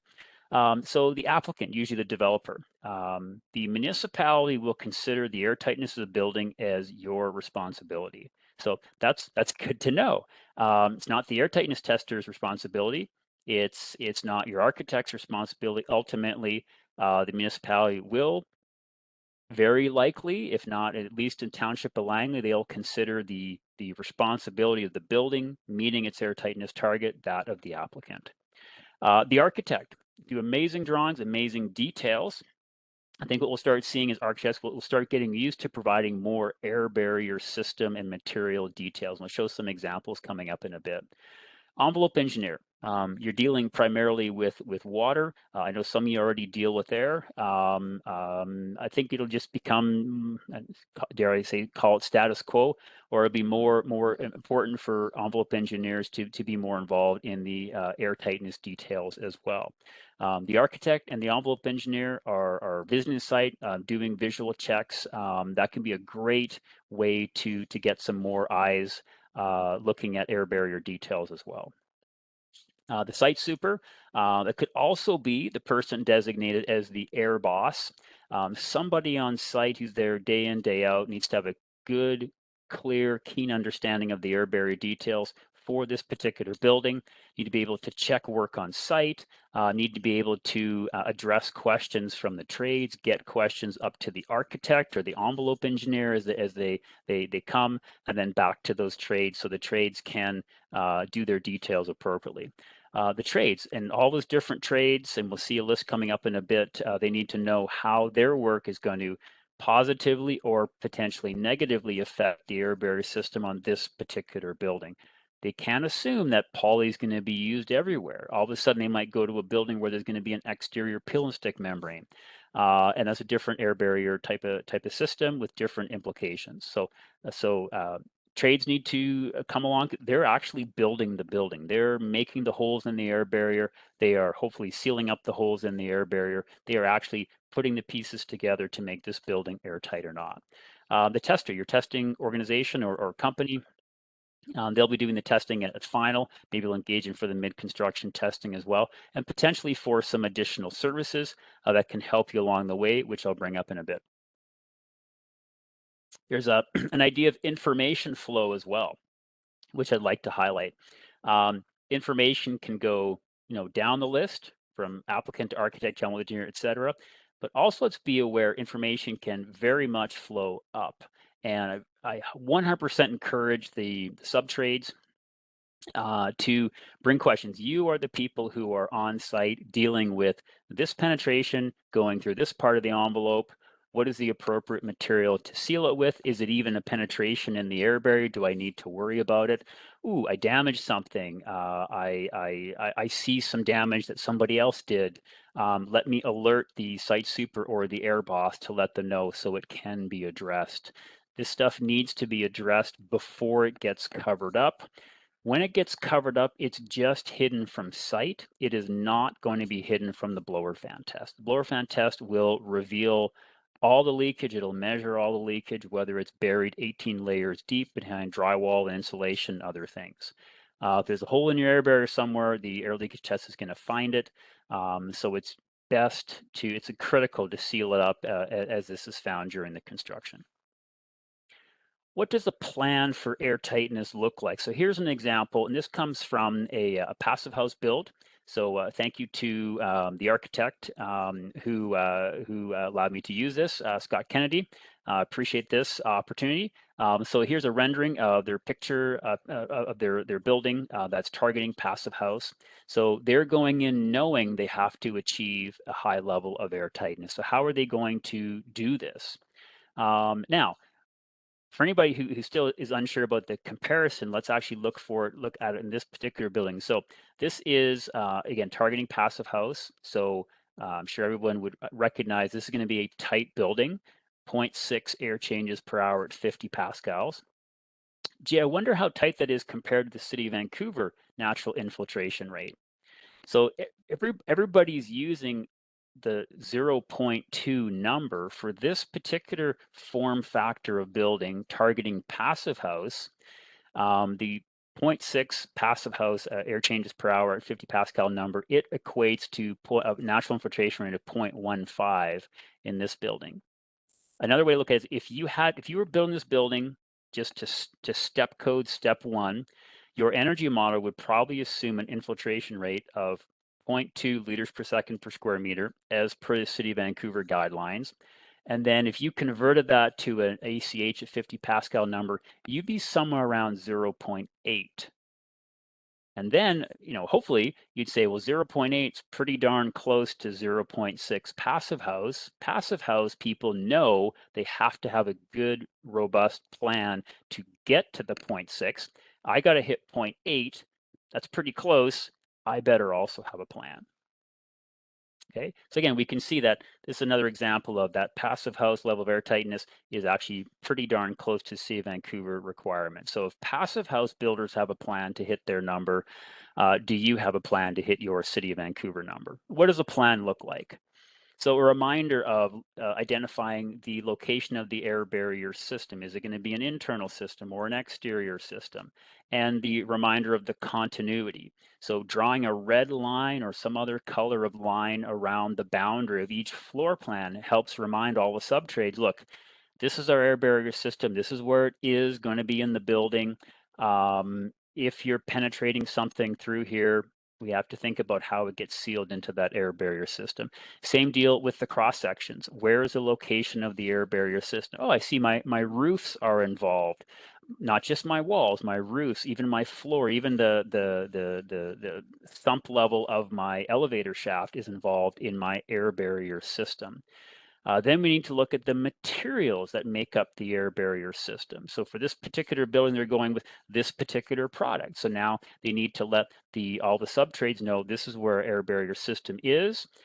This is what it's comprised of. So mainly this material.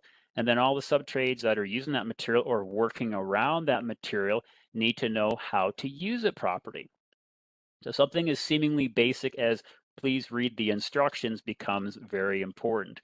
These manufacturers spend a lot of time and effort researching and testing and then creating instruction manuals for their particular product. If we're not using them according to their instructions, it may not work as an air barrier system. Okay, so it is important for people to know where is the air barrier system and what materials comprise the air barrier system and how they connect, and what do I do when I have to stick a penetration through that air barrier material. Okay, here's some great examples of this architect drawing details highlighting the air barrier. So I know it's pretty fine print here, but you can look through here and you can see, number one, the colors make things pop. You can literally see some callouts for the air barrier. Okay, and often what they'll have, and I think this dashed red line indicates the location of the air barrier system. And you can look through the details and you can see, okay, over here, the air barrier system is comprised of this material, and down here it's this material, and over here it's this material. That, I think, is what we're looking for. I think that's what we need to have as good details to have a good plan that can be executed by all the trades.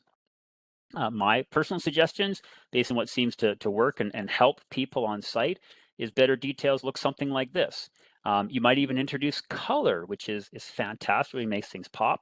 What you're seeing here is the air barrier materials are labeled. So 6mm poly in this case, vapor and air barrier. Caulking, so the location and the material is shown here. And the air barrier system can also be shown. So in this case, it's a dashed line just to help with the visual, but it's a red line that runs right through the whole cross section to show everybody that the air barrier system is comprised of this material connecting to this material, connecting to this material, connecting to this material. So people can understand better what needs to go in and help understand who needs to put it there and when they need to put it there. Also, by the way, when you draw details with this much information, you end up getting really good feedback from other consultants or tradespeople that look at these details and say, well, you know what? It's going to be actually pretty tricky to put that caulking in between those plates as we're building. No, man, the framer doesn't want to deal with that. You know, hey, maybe could we move the caulking over here? Could we do it a different way? And all of a sudden, they literally give you a suggestion that makes things better. Okay, that's important because almost all of your subtrades are going to be involved in the airtightness of the building. Okay, and here's a list, including your siding contractor, if it's an exterior air barrier system. So these are all people that are running services of some kind through your envelope, which means through your air barrier system, and they're going to have some level of implication or some level of impact on the success and overall airtightness of the building. Help is available. So there's a number of things that we've been using as consultants, and we find clients are really gravitating towards and getting a lot of value out of things like working with envelope engineers, the architects, to enhance the drawing details, as we showed a few slides ago. We have developed and provide trades training / collaboration. The collaboration idea meaning that, look, we're all in this together. We're the company coming to do the testing, but you guys, the electricians, the drywallers, the plumbers, you have a role in this. We're all working towards this target. Let's be aware what the target is, what the air barrier system is, ask questions, information flow up and down, that sort of thing. More visual checks by more people to specifically look for air barrier details and any issues, that helps. We'll talk more about mid-construction blower fan testing, some actual testing before the building gets all finished, and even diagnostic testing will come up in a few slides here. Okay, here's an example of what trades training / collaboration looks like. You get your build team together, the design team is usually there as well, and we go through some information specifically for your job site, your project, to help everyone understand that this is literally a team effort. Lots of different people are involved in the success of your air barrier system. Along the way, you could look at scheduling a mid-construction airtightness test. So this is similar to your final test, except it's done at a point in construction when your air barrier is installed, but still accessible. It's not yet covered up. Now, depending on the size of your building, you could apply this to a bank of floors, maybe 2, 3, 4 floors of a high-rise adjacent floors. Or if it's a small enough building, you might do the whole building in one mid-construction test. That sounds great. It's very useful information and a useful time in the project, but it is a challenge to organize. It can be a pain in the butt to have to schedule it and prep the building for that test. Get the testers in. It can be disruptive to your schedule, etc.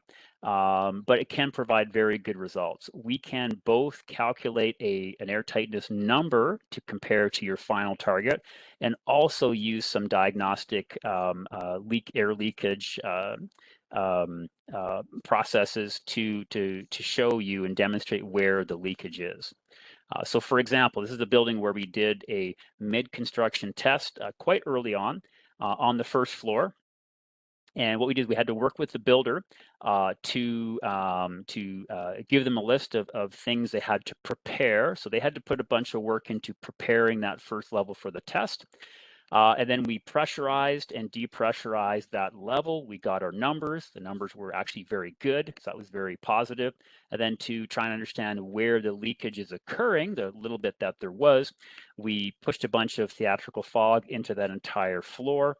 And then we pressurized that floor, and then we could walk around the outside of that ground level floor of the building, and we could observe where the fog was getting pushed out of the building. So in this case, we found that there was some leakage around the patio doors, and that was actually the main leakage area of note. So it led to the builder going back to the supplier of the patio doors and asking some questions and just making sure everything was okay with the adjustment of the doors. Okay, again, reminder, the challenges of the air barrier system. Now we've seen a little bit more about the implications and the challenges. How do all these things fit in here? You want to have a plan. Now, you can find out resources and get more information on your own. There's quite a bit of information out there. If you've taken or want to take a building science sort of crash course for new homes, it is targeted towards Part 9 buildings. You'll learn a bunch of things about air barriers that apply to bigger buildings as well. BCIT has courses. BC Housing has some very good webinars. Of course, webinars like this from Township of Langley are fantastic, and kudos to Township of Langley for putting this together and recognizing that the industry is going to find this as very useful information. Thank you folks for being here. You know, we've got quite a number of attendees, and that's great. You recognize and appreciate that this is coming / is already here, and this is something you're not just going to fall over backwards and hit your air tightness targets. Some work and some change has to happen.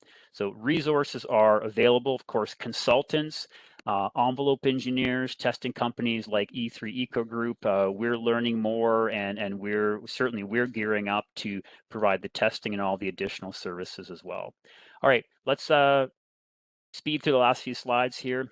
When to test and how the test actually looks. So the requirement is to test at the very end, like literally when the building is completely finished. Now you can also look at doing a mid-construction test if you want. It's not required, but can be very good practice to give you some level of comfort that you're on track to meet your final number. Okay, what does the process look like? How do you end up testing a building like this, which is a 30-ish story high-rise in Burnaby? Well, first of all, it starts well in advance of the actual test with a written testing plan. To get to a written testing plan, at least our process is to visit the site a couple of times, talk with the team, look through the building, look through the mechanical drawings, the architectural drawings, and understand where the air barrier system is, what the penetrations are, what needs to be prepared for the test by whom. Because we want to measure the airtightness of the envelope and not include the dedicated or purposeful ventilation leakage, if you will. We don't want to incorporate the ventilation ductwork and ventilation paths into the air leakage number. We just want the air leakage of the building envelope. So the mechanical ventilation system needs to be shut off and turned off and closed up for the time of the test. We have to coordinate with the site crew the exact day of the test, the time of the test, how we can be as least disruptive as possible. We have to figure out where our equipment goes, what needs to be prepared besides the ventilation system, etc., so that all going well, we can get on site, spend roughly half a day, everything going well, to do the test. And then if it passes, great. If we need to do some diagnosis work afterwards, then we need to prepare for that. So it's a whole plan. It's like painting, right? The actual painting application of paint is the last 10%. You get a lot of prep work, good airtightness testing plan and quote and proposal is kind of like that. A lot of work that happens well before the day of the test. Okay, this is an example from some of our work of what a written building preparation instruction / plan looks like. So it's going to include information that the site team can look at and say, okay, I need or somebody needs to turn off and seal up these types of penetrations for this particular building. Here. And then the site super, or whoever is in charge, can determine who's the right person for that. We also include information about what the testing boundary is, where we're going to put our fans, so that the site folks can understand, okay, I do in fact have to close up the building, keep my trades out, or if trades are going to work, they have to stay inside for the duration of the test. Prepping of the building, again, is primarily having to do with closing off the ventilation systems.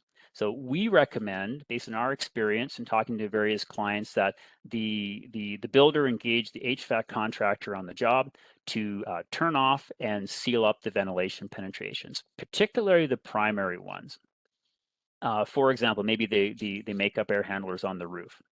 Those ventilation air ducts are not to be included in the testing results.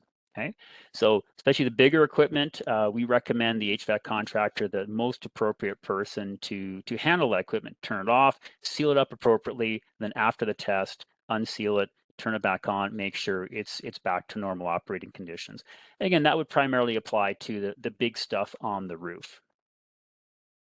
Okay, there's a bunch of work for usually the builder staff to do as well, like propping open all the interior doors so we can get our air everywhere in the building, covering up ventilation grills in the suites, like bathroom fan exhausts or HRV exhausts, kitchen hood fans, etc. All those P-traps need to be filled with water. So whether they're in a kitchen or a bathroom or the drain for the laundry room, we don't want to be sucking air up through the P-traps, and if water is not in them, then there's a risk of sucking that up, and then that negatively affects your test. And we have to make sure that, somebody needs to make sure that people aren't working in and out of the building. People can't go in and out of the building while we're doing the test. So at some point, we do need to have the building pretty much to ourselves. Again, that's also disruptive. The day of the testing, there's a number of things to check and prepare and make sure are prepared before we actually get to doing the test. Once the equipment is in the building and everything is prepared and we're ready to go, the actual testing process takes only a few hours. Again, assuming all going well. And that's a time for us to depressurize the building, take our readings, turn the fans around, pressurize the building, take our readings. We go in expecting we're going to need some time to diagnose air leakage after the test. We're going to go in expecting that maybe it won't pass. Let's make sure we have some allocation of time to check for leakage if necessary.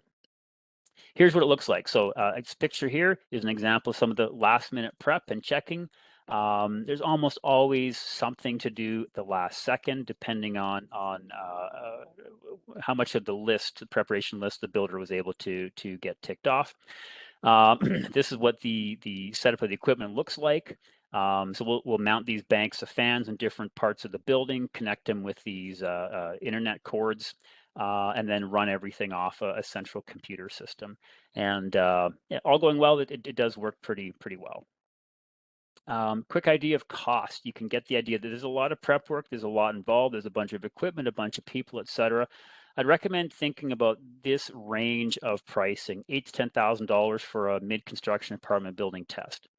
That's, again, all the prep work to help you get ready for the test, and then the testing as well. And at least in our case, that would include some limited diagnosis at the end if things aren't testing as well as they should. That number goes up for larger buildings, more remote buildings, etc. And again, for us, at least, this would include not just the final test, but all that work leading up to the test, all the coordination, the communication, the reporting as well. And then the additional services like a mid-construction test, like helping with details, like visual checks during construction, those are additional services that a company like ourselves offer. Okay, what happens if you have your test done and it's 4 o'clock in the afternoon and your testing person just comes to you and you're like, hey, how do we do? And they say, well, your target was 0.2 and you're at 0.25. What do you do? So I throw in the don't panic because I always kind of laugh at that when the first guideline, the first suggestion is don't panic. So you don't actually need to panic quite yet. There's a few things you can investigate or take advantage of before you start to panic. So number one, your tester should be able to calculate the results right away. So you don't need to wait a week to get a report to find out that you failed. At least not the way we do it. So we'll know right away while we're still in the building, while our equipment is still set up, how you're doing and how close or not you are to your target. When we find your target is not met, or if we find target is not met, the first thing we're going to do is we're going to turn the fans back on, and we're going to go through the building, and we're going to start to diagnose where the air leakage is coming from. So we have skills and training and experience to basically figure out which zones or parts or levels of the building might be leakier than others.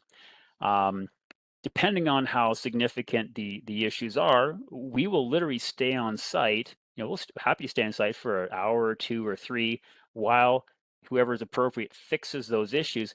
Maybe it's some attic hatches that aren't closing properly, or maybe it's something was not sealed up properly. Hey, we'll stay there, fix that issue, and then we'll ramp up the fans, an hour later and retest the building. We would actually prefer to do that.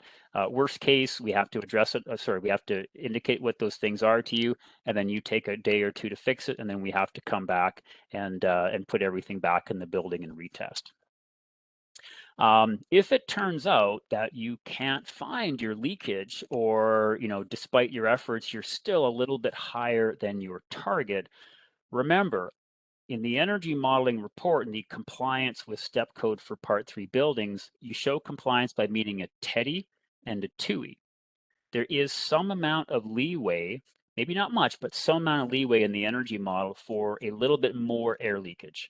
So if it turns out that despite our best efforts, your best efforts, you can't get the building physically tighter, then we recommend you talk to your energy modeler and say, look, put this number in. It's not as tight as you assumed 2 years ago in your model, but put this number in. Let's see if we can still meet our TEDI and our TUI numbers with this slightly higher air tightness number.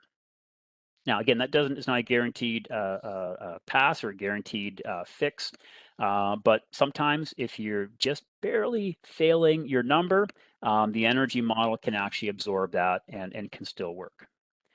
How do we diagnose leakage issues? Just quickly here, again, literally walking through the building, knowing what to look for under pressurization or depressurization conditions can tell us a lot.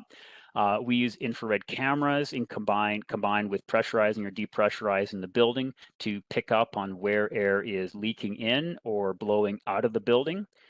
We can also use theatrical fog. I showed you an image of that with a mid-construction test combined with pressurization. And then we can go on the outside of the building.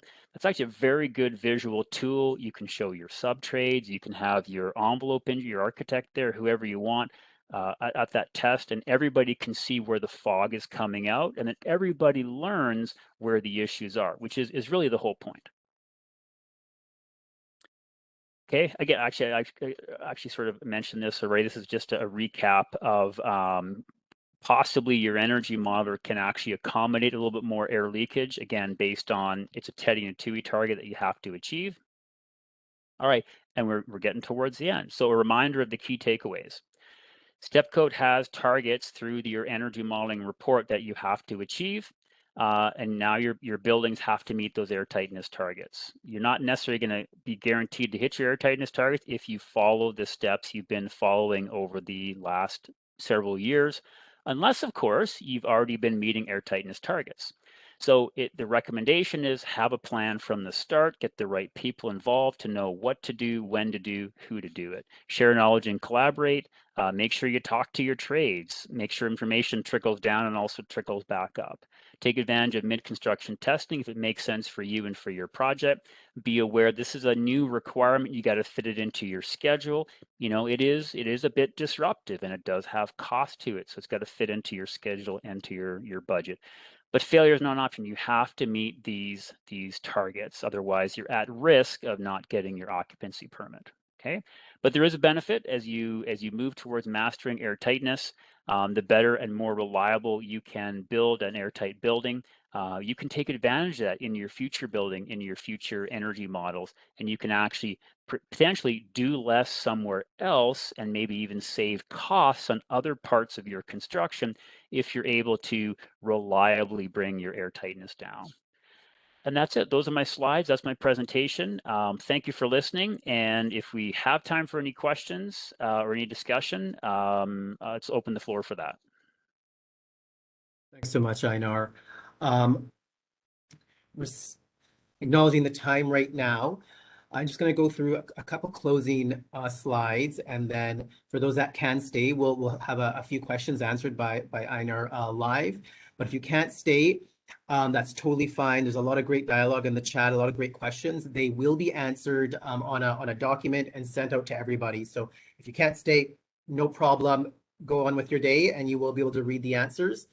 I'm just going to quickly share my screen and offer some closing comments before we get to the Q&A. Hope you can see my screen. Maybe a thumbs up if you do. Okay, great. Thank you so much. Okay, so thanks so much, Einar. That was awesome, and there's so much great dialogue in the chat there. This is really great.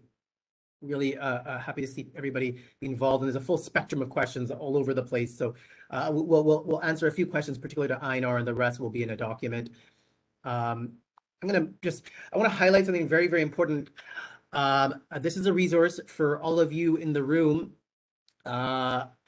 We had conducted a very detailed examination of air tightness in many, many different aspects, but one also to focus on trades. So as Einar highlighted, there's a lot of different stakeholders from many different fields of work that are all responsible and contribute to the success of an air barrier, and as well as trades are involved in that. So we had a scholar named Ezgi Yörük from Turkey doing her master's at UBC to do a full, very detailed survey with all trades who are involved with constructing the air barrier and asking a series of questions.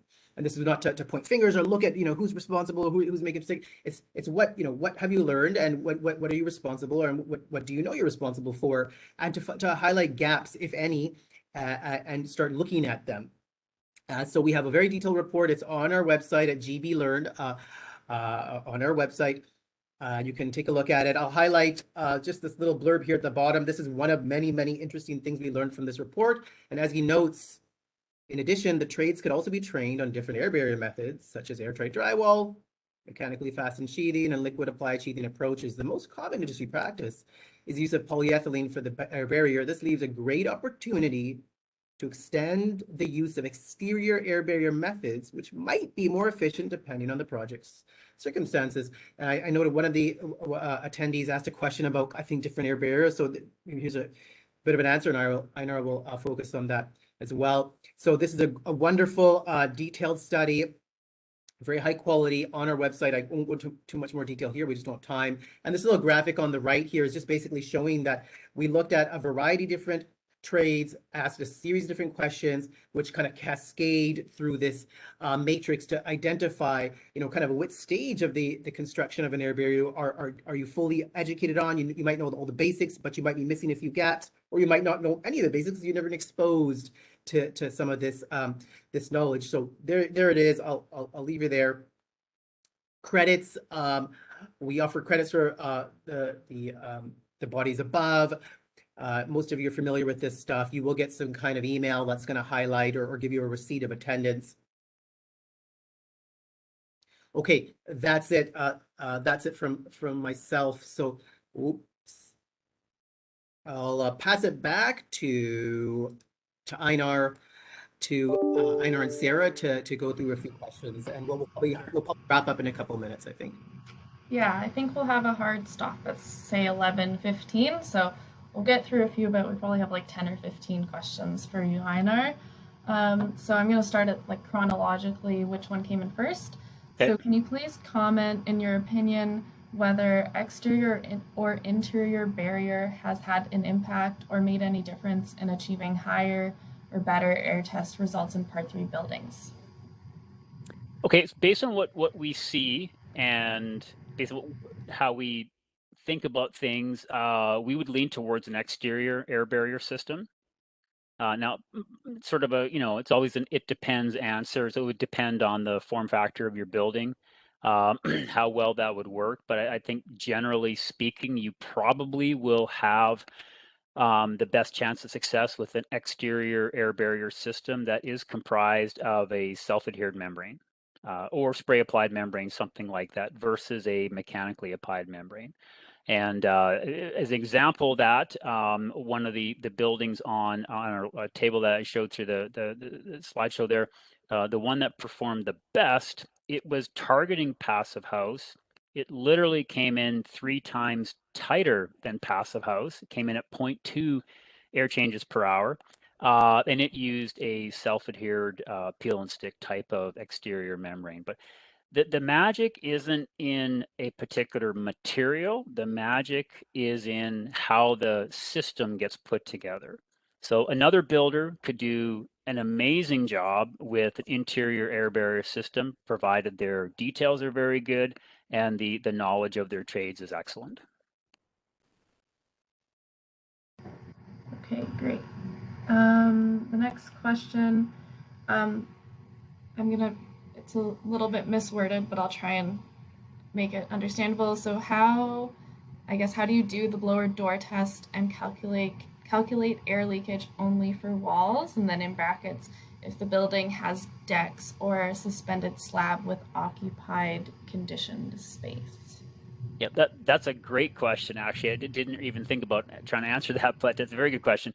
So the only thing we can test is the entire envelope.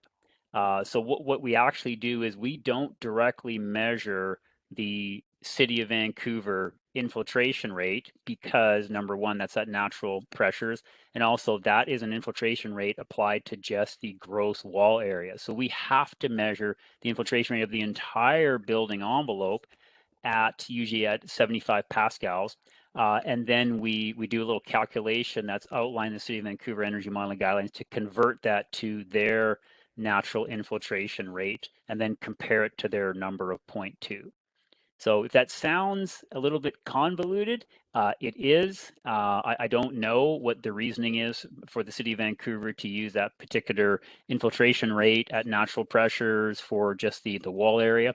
I'm sure they have a good reason for it, but it's a different metric than what we're normally used to. So there's a bit of comparison and calculation that has to be done there. But we test the whole building. So all we can do is test the whole building, and then we calculate or sort of extrapolate the to get the city of Vancouver comparable number.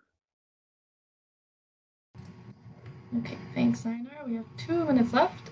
Quick question. Are multi-story buildings blower tested at each level?